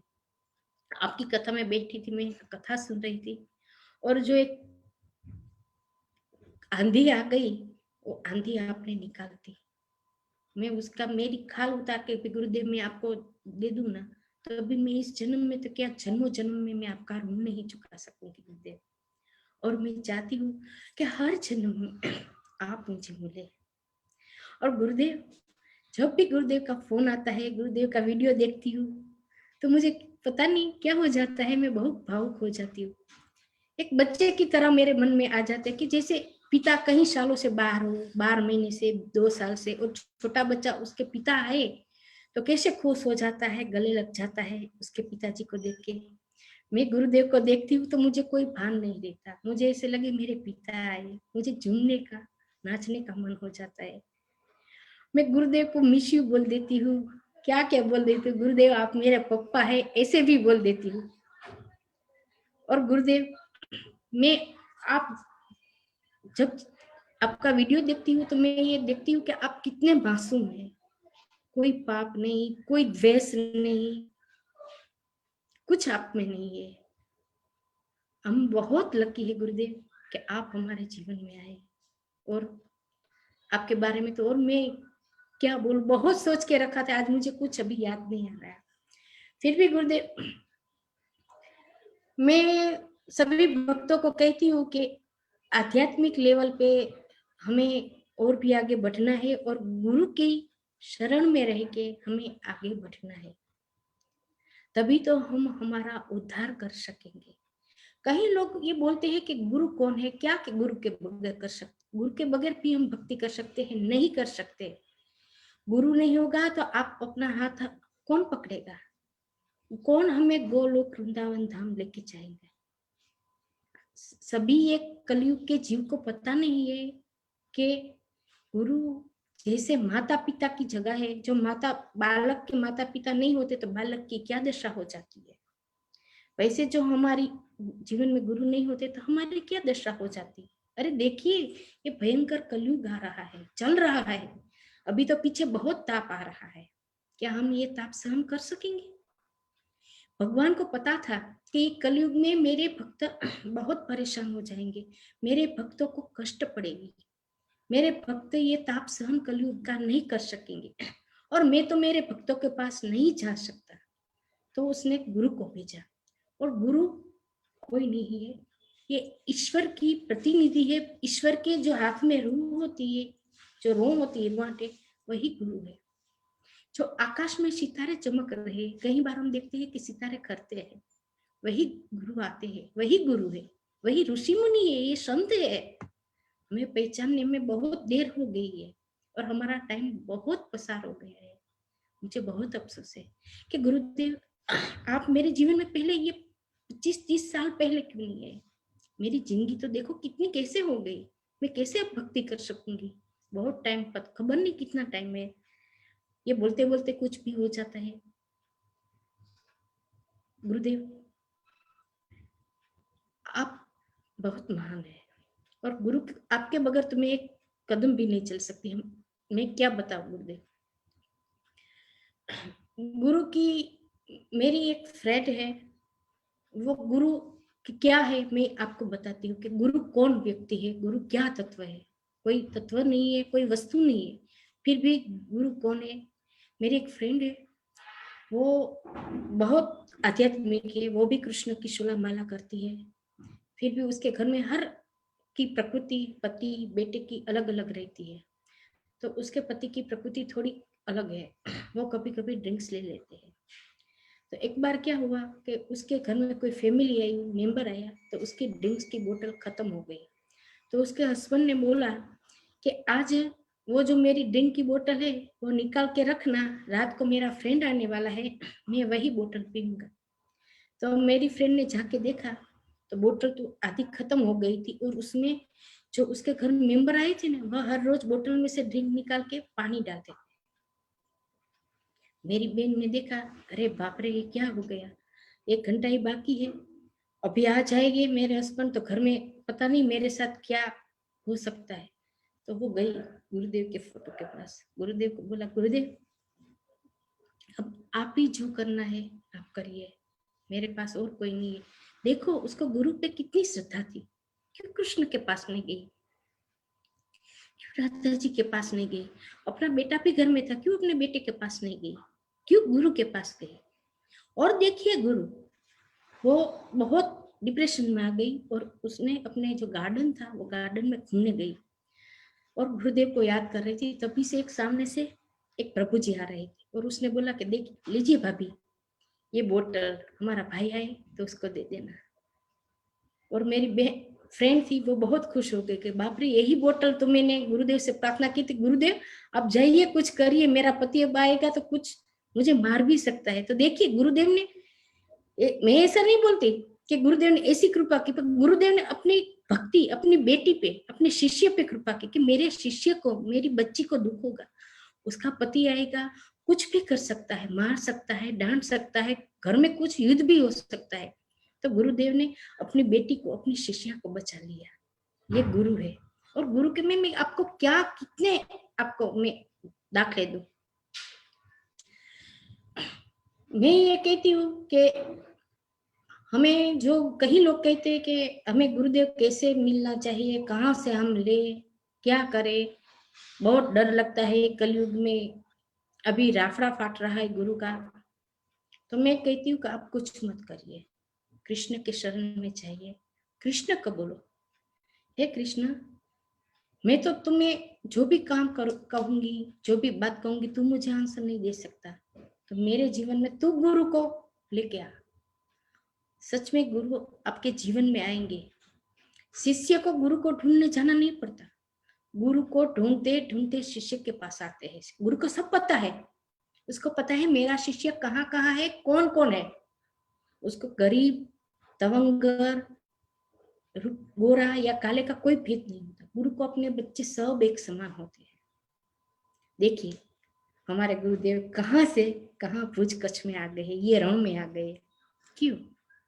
हमारा उद्धार करने के लिए। तो हम क्या गुरुदेव के पास गए? नहीं गए, गुरुदेव आ गए ना। बस वैसे ही अब हमें गुरुदेव की जो भी इच्छा है, गुरुदेव की इच्छा है कि वो ऐसा नहीं कहता कि मुझे बंगला बना दो, मुझे रुपया दो, कि ये चाहे, बस वो कहते हरि नाम जप करो और हरि नाम का प्रचार करो। हरि नाम का हर हर घर में उसका प्रचार करना चाहिए, गुरुदेव के नाम का। तो मैं ये कहती हूँ कि गुरुदेव आप हमें शक्ति दीजिए कि हम हरि नाम का प्रचार कर सके और आपके नियम के अनुसार, आपके गाइडेंस के नीचे हम चले। और गुरुदेव हम तो आपके बच्चे हैं, हमसे कई बार भूल हो जाती है, हो गई, आप सब जानते हैं, हमें क्षमा कर दीजिए जो हमसे कुछ भी भूल हो जाए। और जहाँ सजा देनी है वहां सजा भी दीजिए, जहाँ हमारी भजन कम हो जाए, भक्ति कम हो जाए, तो गुरुदेव डंडा आपको उठाना पड़ेगा, नहीं तो हम तो छोटे बच्चे जैसे हैं, बस आराम से बैठ जाएंगे मोबाइल पकड़ के। गुरुदेव, और गुरुदेव आपके बारे में बहुत सोच के रखा था, लेकिन अब तो कुछ याद नहीं आ रहा गुरुदेव। फिर भी मुझे बहुत शौक था कि मैं कुछ बोलूं। जब जब यहाँ भुज में कथा होती है तो गुरुदेव, मेरी तो कोई औकात नहीं है, फिर भी गुरुदेव को पता है कि ये मित्र वृंदा का भाव कितना है। गुरुदेव जब भी आते बोलते, मित्र वृंदा स्टेज पे आओ और माइक में बोलो। मुझे माइक में बोलने का बहुत शौक है, गुरुदेव को पता चल जाता है। देखिए मैं आंख में आंसू आ जाते हैं जब भी मैं गुरुदेव को देखती हूँ, गुरुदेव से बात करती हूँ, तो मैं रोने लगती हूँ। गुरुदेव मैं कहाँ, मेरी तो घर में रहने की भी कोई औकात नहीं है, और आप मुझे अपने पास बुला के माइक में बुलवाते हैं। क्या मेरी ये औकात है कि मैं गुरु के बारे में, भजन के बारे में या भगवान के बारे में माइक में बोलूं? आज मेरी लाइफ में मैंने कभी सोचा भी नहीं था कि मैं ऐसे ऑनलाइन होंगी, आप सब भक्तों से, इतने सीनियर भक्तों से मैं बात करूं, और वो भी गुरु के बारे में। मेरे सपने में भी ऐसा नहीं सोचा था, लेकिन आज ये कृपा मेरे पे हुई है। मैं कितनी सौभाग्य हूँ। देखिए मुझे तो ऐसे लगता है कि मुझे खजाना मिल गया कुबेर का। ये गुरुदेव के बारे में बोलने हजारों लोग सुन रहे हैं, इंटरनेट पे बोलना कोई सामान्य बात नहीं है। ये कैसे हुआ? कृष्ण की कृपा से नहीं हुआ। कृष्ण तो मैं छोटी सी तब से मेरे जीवन में आया है। कृष्ण ने तो कुछ नहीं किया है, भले वो सुनता है कृष्ण, फिर भी मैं बोलूंगी मेरे गुरु ने किया है। हाँ, कृष्ण ने मुझे गुरु दिए है, वो अद्भुत दिए है। मेरे जीवन में जो 2 गुरु आए, प्रभुपाद आए, ये गुरुदेव आए, और जो गुरु परंपरा है वो भी मेरे जीवन में आई। मैं बहुत नसीबदार हूँ। इससे बड़ी कौन नसीबदार हो सकती है कि आपके सामने बैठ के मैं गुरु का भजन करूं, भगवान का भजन करूं। और मेरी आवाज तो बहुत खराब है, फिर भी आप सब मुझे सुन रहे हैं भाव से, प्रेम से, इससे भी बड़ी क्या बात है। आज मुझे गुरु का गुणगान गाना है, तो मैं एक बात बताती हूँ। मेरे 2 साल पहले गुरुदेव भुज में आए थे भागवत कथा करने के लिए। मैं सत्य घटना बता रही हूँ। 2 साल ही हुए हैं, इस साल तीसरे साल होगा, लेकिन ये कोरोना के कारण तीसरा साल हुआ नहीं। तो शाम के 7, 6:30, 7 बजने वाले थे। गुरुदेव कथा बोल रहे थे, मैं हॉल में बैठी थी। पता नहीं मुझे थोड़ी घबराहट होने लगी। मुझे लगा कि अब विंटर थी, बहुत ठंड थी, फिर भी इन्हें स्वेटर, शाल, स्कार्फ सब निकाल दी। मुझे लगा ये घबराहट क्यों हो रही है, पता नहीं बीपी ज्यादा हो गया होगा या लो हो गया होगा। इसलिए मैं हॉल से निकल के बाहर बैठी और गुरुदेव की भागवत कथा सुन रही थी। रात को 10, 10:30, 11 बजे मैं घर पे आई। सुबह उठी तो मुझे बराबर याद है, मैं भागवत क्लास में गई, फिर भी मुझे चैन नहीं आता था। कुछ अंदर से दुख हो रहा था, पता नहीं क्या हो रहा है, मुझे पता चल रहा नहीं। फिर मुझे याद है 9:30, पौने 10 बजे मेरी भाभी जी का फोन आया कि दीदी एक बात बताती हूँ, हम सब ठीक है, हमारी फिक्र मत करना। मैंने बोला क्या हुआ, ठीक है या मतलब? तो कि हम कल वो लोग आबू गए थे, मेरा मायका है गुजरात में, वहां से वो आबू, माउंट आबू बोलते हैं हिल स्टेशन, वहां उसकी बेटी पढ़ाई कर रही थी। तो मेरा बेटा और मेरी भाई की फैमिली में से 5 और मेरा बेटा होके 6 लोग आबू मेरे भाई की बेटी को लेने गए थे। अब सुनिए बराबर। तो वो बस 5, 5:30 बजे हो गए और यहाँ पे कथा चालू थी, मैं भागवत कथा में बैठी थी। और उसी वक्त गुजरात का डिशा करके गांव है, उसी गांव में से मेरे भाई स्विफ्ट गाड़ी चला रहा था एकदम आराम से, 60-80 की स्पीड थी, वो बहुत ज्यादा स्पीड पे नहीं आते। उसके साइड से एक बोलेरो निकल रही थी, कभी ऐसे हो रही थी, कभी ऐसे हो रही थी। मेरा बेटा देख रहा है कि बोलेरो आ रही है, आगे पीछे हो रही है। पता नहीं एक सडनली 1 सेकंड में मेरे भाई की गाड़ी को टक्कर लगाई बोलेरो ने। वो 2-3 चक्कर होके अगर एक ट्रेलर जा रहा था, उसके अंदर गाड़ी जा रही थी।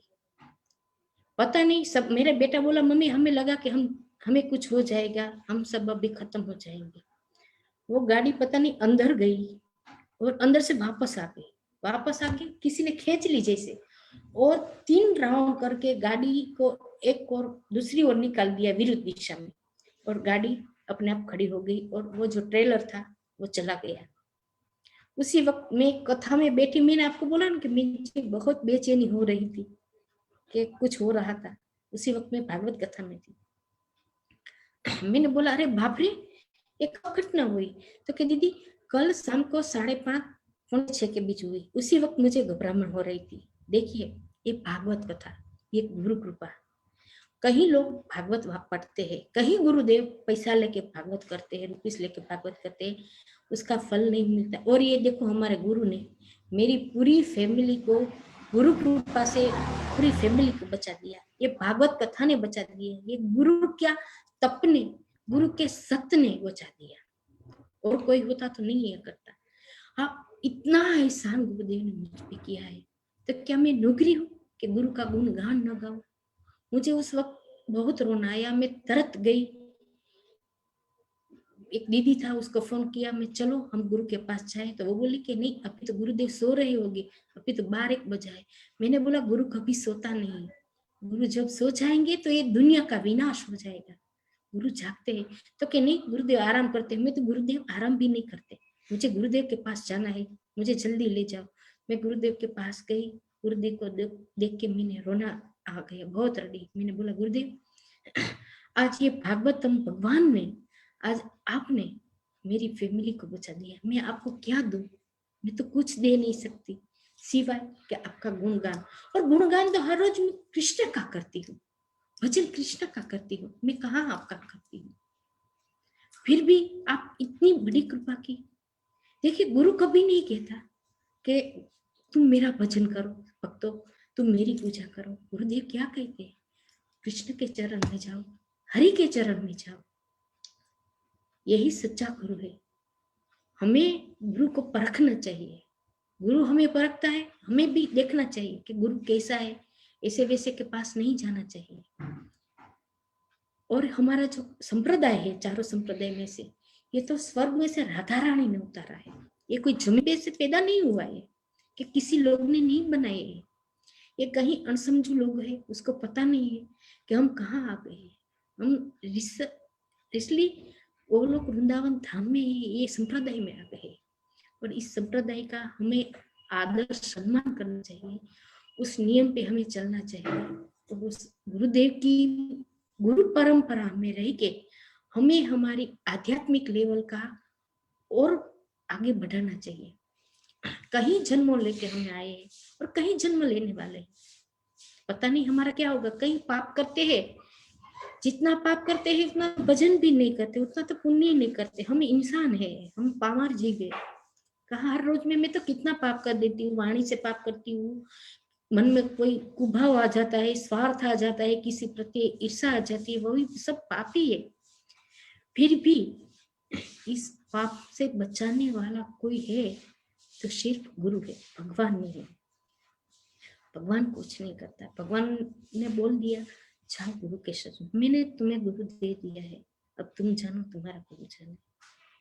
और भगवान यही बोलते हैं कि मुझ में और तुम्हारे गुरु में कोई फर्क नहीं है। मैं दिखता नहीं, वो दिखता है, लेकिन मैं गुरु को दिखता हूँ और गुरु मुझे देखते हैं। जो तुम्हें कोई प्रश्न है, तुम्हें कोई भी चिंता है, गुरु के पास जाके बोलो, वही बोलेगा तभी मैं सुनूंगा, तुम्हारी मैं नहीं सुनूंगा। क्योंकि हमारी कोई इतनी शुद्धता नहीं है, मेरी तो है ही नहीं बिल्कुल। तो गुरु के बगैर हम क्या कर सकते हैं? नहीं, एक श्वास भी नहीं ले सकते। हमारा जीवन, हम तो एक पिंजरे में रहने वाले पक्षी है। पता नहीं कब पिंजरा खुल जाए, उड़ जाए, और कब पिंजरे में आके कोई आके हमारा गला दबोच ले। हमें जो जीवन दान देता है, हम जो रहते हैं, हम जो श्वास लेते हैं, बेशक गुरु की कृपा से। और गुरु सब जानते हैं हमारे मन में भाव है, कुभाव है, हम कैसे। हम बाहर से तो अच्छे ही दिखेंगे, हम वाणी से तो अच्छा ही बोलेंगे, लेकिन गुरु को पता है, गुरु को कभी नहीं बोलेगा कि ये मेरा शिष्य, ये मेरा बेटा, ये मेरी बेटी ऐसा है। क्योंकि माँ बाप का 2 बेटा हो, 3 बेटा हो, 3 अच्छे नहीं होते। एक थोड़ा नेगेटिव होता है, थोड़ा कुपात्र कोई होता है, तो माता पिता कुपात्र का ज्यादा बखान करेंगे, उसका ज्यादा ध्यान रखें। गुरु भी ऐसे है, गुरु को सब पता है, गुरु से कोई बात भी नहीं रहती। और हमें गुरु के पास जाए तो कोई कभी झूठ भी नहीं बोलना चाहिए, क्योंकि हमें बहुत दोष लगता है। जो ईश्वर का दोष नहीं लगता, उतना गुरु के लगता है। क्योंकि गुरु कोई मनुष्य के रूप में आए हैं, लेकिन गुरु कोई मनुष्य नहीं है, वो तो देव देवता संत पुरुष है। जो ऊपर ऋषि मुनियों तप करते हैं, उसको भी नीचे आना पड़ता है पृथ्वी में से, और पृथ्वी में से वापस जाना पड़ता है। वही ऋषि मुनि ये गुरु के रूप में आते हैं। ये गुरुदेव कोई ऐसा नहीं है कि 30 साल के हुए कि 40 साल के हुए बाद दीक्षा ली है, नहीं। हमने गुरुदेव का जो हमें जीवन चरित्र देखा है, तो हमें गुरु को आदर देना चाहिए। और गुरु के नक्शे कदम, जो गुरु की वाणी है, एक एक शब्द का हमें चयन करना चाहिए। गुरुदेव को पूछ के शक्ति कार्य करना चाहिए, और गुरु की कृपा का हमें आशीर्वाद लेना चाहिए। और गुरुदेव, इस साल तो हमारा एक कोरोना का कारण सौभाग्य नहीं हुआ कि हम आपका दर्शन कर सके। हमने तो बहुत बड़े बड़े प्लान बना रखे थे कि गुरुदेव आएंगे, ऐसा करेंगे, वैसा करेंगे, लेकिन अगले साल गुरुदेव आप जल्दी आ जाइए। और रागलेखा दीदी जी, सुचित्रा दीदी जी, आपका सत सत कोटि कोटि वंदन। आपको मैं भुज में आमंत्रण देती हूँ, कच्छ में। आप सभी भक्त को लेके भुज में पधारिए, आइए, और हमें आपका आध्यात्मिक ज्ञान का हमें भी लाभ मिले। और राधिका दीदी, आपकी वजह से आज मुझे एक बोलने का, जो गुरु के बारे में गुणगान गाने का जो सौभाग्य मिला है, मैं आपको कोटि कोटि प्रणाम करती हूँ। देखिए हमारी राधिका दीदी, अरे उसका भाव तो देखिए, वो कहाँ ऑस्ट्रेलिया वाली और कहाँ कच्छ में रण में आके गुरु का कार्य करती है। कितना सुंदर कार्य, पहली बार आई, उसको कोई जानता भी नहीं था, हम भी नहीं जानते थे कि ये राधिका दीदी है, यहाँ आई है गुरुदेव के लिए। लेकिन गुरुदेव के वचन का जो एकलव्य ने पालन किया गुरु का, वैसे ही गुरुदेव का वचन को उसने पालन किया। गुरुदेव ने बोला कि दीदी आप जाइए गुजरात में प्रचार करिए, दीदी कच्छ भुज में आइए। ओहो, कितना गुरु का कार्य करती है। मैं तो उनको भी दंडवत प्रणाम करती हूँ। सुबह 9:30 बजे निकल जाती है, कुछ खाने पीने का भी उसको भान नहीं रहता, और घर पहुंचती है दहीसा, यहाँ से 20-25 किलोमीटर है। 8:30 बज जाते हैं। हम कहते दीदी थोड़ा खा पी लो, नहीं गुरु कार्य करना है, गुरुदेव ने ऐसा बोला है। मैं पूरे दिन गुरुदेव गुरुदेव गुरुदेव को ऐसा अच्छा लगेगा, ये करेंगे अच्छा लगेगा, गुरुदेव को ऐसा अच्छा, मैं तो देखती ही रहती हूँ। क्या उसके कोई फैमिली नहीं है? वो भी, उनका भी है, उनकी भी फैमिली है, वो ऑस्ट्रेलिया से आई है। हमें शर्म आती है कि ये वहां से आके अपने लिए तो कोई कार्य करने नहीं आई है, गुरुदेव के कार्य करने के आई। उनकी निष्ठा देखिए, तब मुझे ऐसा हो जाता है कि हे जीव, हम ये पुजमा रह के भी गुरु का कार्य हम नहीं कर सकते, आगे नहीं बढ़ा सकते, हम पे शर्म आती है। धन्य है राधिका दीदी जो आप हमें मिली और गुरुदेव से आपने हमें मिलवाया है, और हमारे जो अगला जो भी जीवन है वो गुरु कार्य में, प्रभु कार्य में हम समर्पित कर सके। ऐसा गुरु ढूंढने से नहीं मिलता राधिका दीदी, आपने हमें गुरु से मिलवाया, आपका भी हम बहुत एहसान मानते हैं राधिका दीदी। श्याम प्रभु, अनादि प्रभु, सब भक्त आते हैं, कितने प्यारे अच्छे लोग रहते हैं, कितना खुशहाल रहते हैं। दीदी दीदी कह के सबको बुलाते हैं। हमें ऐसे लगते है कि हमें ये कोई बाहर नहीं आए, हमारी फैमिली में से आए हैं, मेरा सगा भाई आया है, मेरी सगी बहना आई है, ऐसा लगता है। सब लोग कथा करके जाते हैं, नहीं अच्छा लगता, बहुत रोना आता है, कई दिनों तक हमें अच्छा नहीं लगता, रोते रहते हैं, जैसे अपने लोग कहीं दूर चले गए, ऐसा भाव होता है। सब गुरुदेव ने अपने शिष्य को ढूंढा है, देखो कैसा शिष्य को लिया है, कैसे भक्तों को लिया है, ऐसे वैसे तो किसी को नहीं लिया। मुझे तो कुछ याद भी नहीं, चैतन्य मंत्र भी मुझे याद नहीं रहता, और इतने छोटे छोटे ये जो पाश्चात्य देश के आते हैं वो भी कितना सुंदर मंत्र बोलते हैं, कितना सुंदर हिंदी बोलते हैं, कितना भजन करते हैं। ये छोटे छोटे हमारे भाई बहनों आते हैं, कितने सुंदर बोलते हैं। गुरुदेव ने एक एक, जो अकबर के सभा में नवरत्न का बहुत मान था, वैसे ही हमारे गुरुदेव एक एक हीरो को चुन चुन के लाए हैं। वो ये हीरा भी नसीबदार है कि गुरुदेव के हाथ में आके पॉलिश होके आगे बढ़ रहे, और हमारे आने वाले भारत का, आने वाले भयंकर कलयुग में हरि नाम का प्रचार करेंगे, और हरि नाम की ये जो टेक है, ये गुरु परंपरा है, उसको आगे बढ़ाएंगे, और इस सबको हमें साथ देना पड़ेगा, और हमें गुरु कार्य करना पड़ेगा, नहीं तो हमारी आने वाली 5 पीढ़ी की 3 पीढ़ी तो खत्म हो जाएगा। ये सब गुरु नाम लेना, हरि नाम लेना, भयंकर कलयुग आ रहा है, जीभ काट देंगे, ऐसा कलयुग आ रहा है। पता नहीं कौन सी सत्ता आएगी, कौन क्या करेगा। गुरु के बिना हमारा उद्धार नहीं है। गुरु हमारे जीवन में है, ऐसा नहीं है कि ये गुरु परंपरा के गुरु चले गए, ये देखते नहीं, ये सुनते नहीं, ये हमारी भ्रमण है, ऐसा नहीं सोचना चाहिए। जो गुरुदेव पृथ्वी पर है वही हमारे गुरु देखेंगे, वही है। वो सब गुरु परंपरा के गुरु अभी है, उसी की चेतना से हम चल रहे हैं, उसी की चेतना से हम जी रहे हैं, उसी की चेतना से ही ये भारत देश टिका है अभी, उसी की चेतना पे, उसी के दम पे टिका है। वो टिका रहे गुरु, सब सभी गुरुओं की चेतना हुई है, अभी है हमारे पास, नहीं तो हमारा तो कब का ये भारत देश का खात्मा हो गया, पता नहीं है। ये देखिए आप, हम देखते हैं कैसे कैसी घटनाएं घटती है देश में, क्या क्या हो रहा है। लेकिन हमारी फैमिली, मायके की फैमिली हो या ससुराल की फैमिली हो, ऐसा नहीं कि गुरुदेव हमारी रक्षा करेंगे, नहीं। ये गुरु परंपरा हमारी ओल्ड फैमिली की रक्षा करती है, हमें पता नहीं है, लेकिन उसकी चेतना सभी को पे आशीर्वाद दे रही है, और ये आशीर्वाद हमें जन्मों जन्म हमारी पीढ़ी में उतारना चाहिए। हमारे बच्चे को भी बोलना चाहिए कि देखो भजन करो, भक्ति करो। ये अभी बच्चे अब स्टडी कर रहे होते हैं, उसको टाइम नहीं है, लेकिन एक माला न करे फिर भी गुरु को आते जाते वक्त सॉरी नमन करके चाहिए, कृष्ण भगवान को नमन करके चाहिए, गुरु परंपरा का जो फोटो है उसको नमन करके आए तब करे, जाए तब करे। ये चेतना हमारे साथ है, ये चेतना के बगैर हम जिंदा नहीं रह सकते, हम मुर्दे जैसे हैं, जिंदा रहेंगे बाहर वो वाघ सिंह जैसे जानवर जैसे मनुष्य पड़े हैं, में फिक डालेंगे, खा जाएंगे।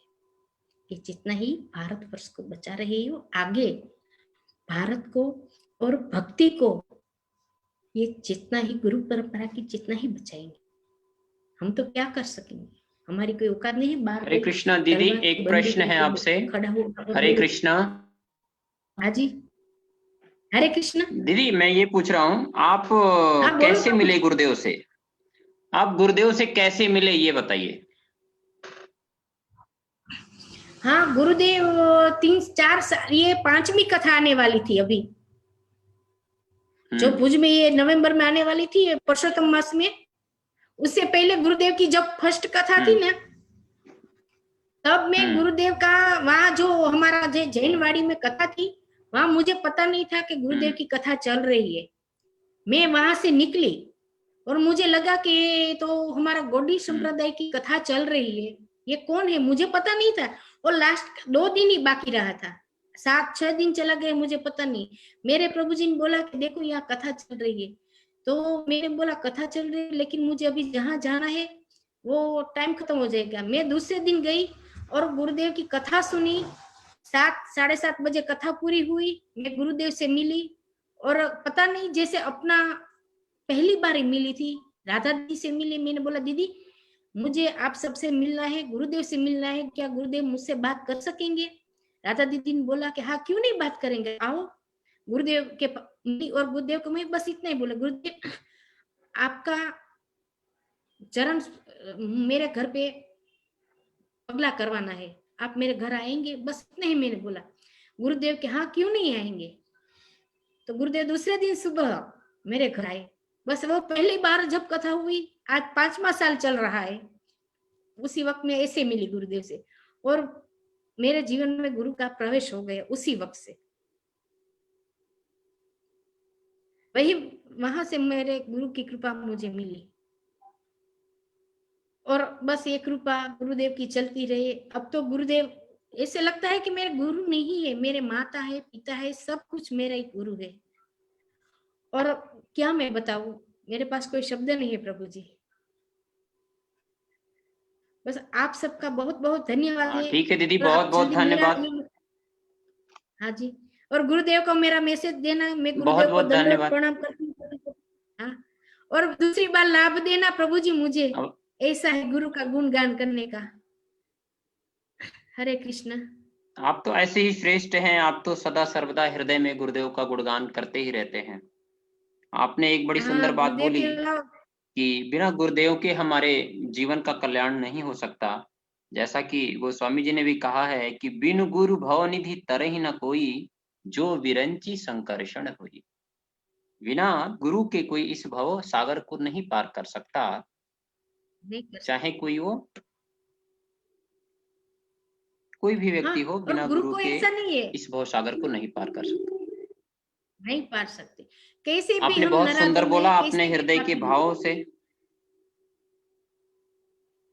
ठीक है दीदी, थैंक यू सो मच, आपने कृपा करी हम लोगों के ऊपर। अरे नहीं प्रभु जी, आपने कृपा की, मुझे बोलने का सौभाग्य दिया। मैंने नहीं किया, ये तो राधा कांति दीदी की कृपा है और गुरुदेव की कृपा है।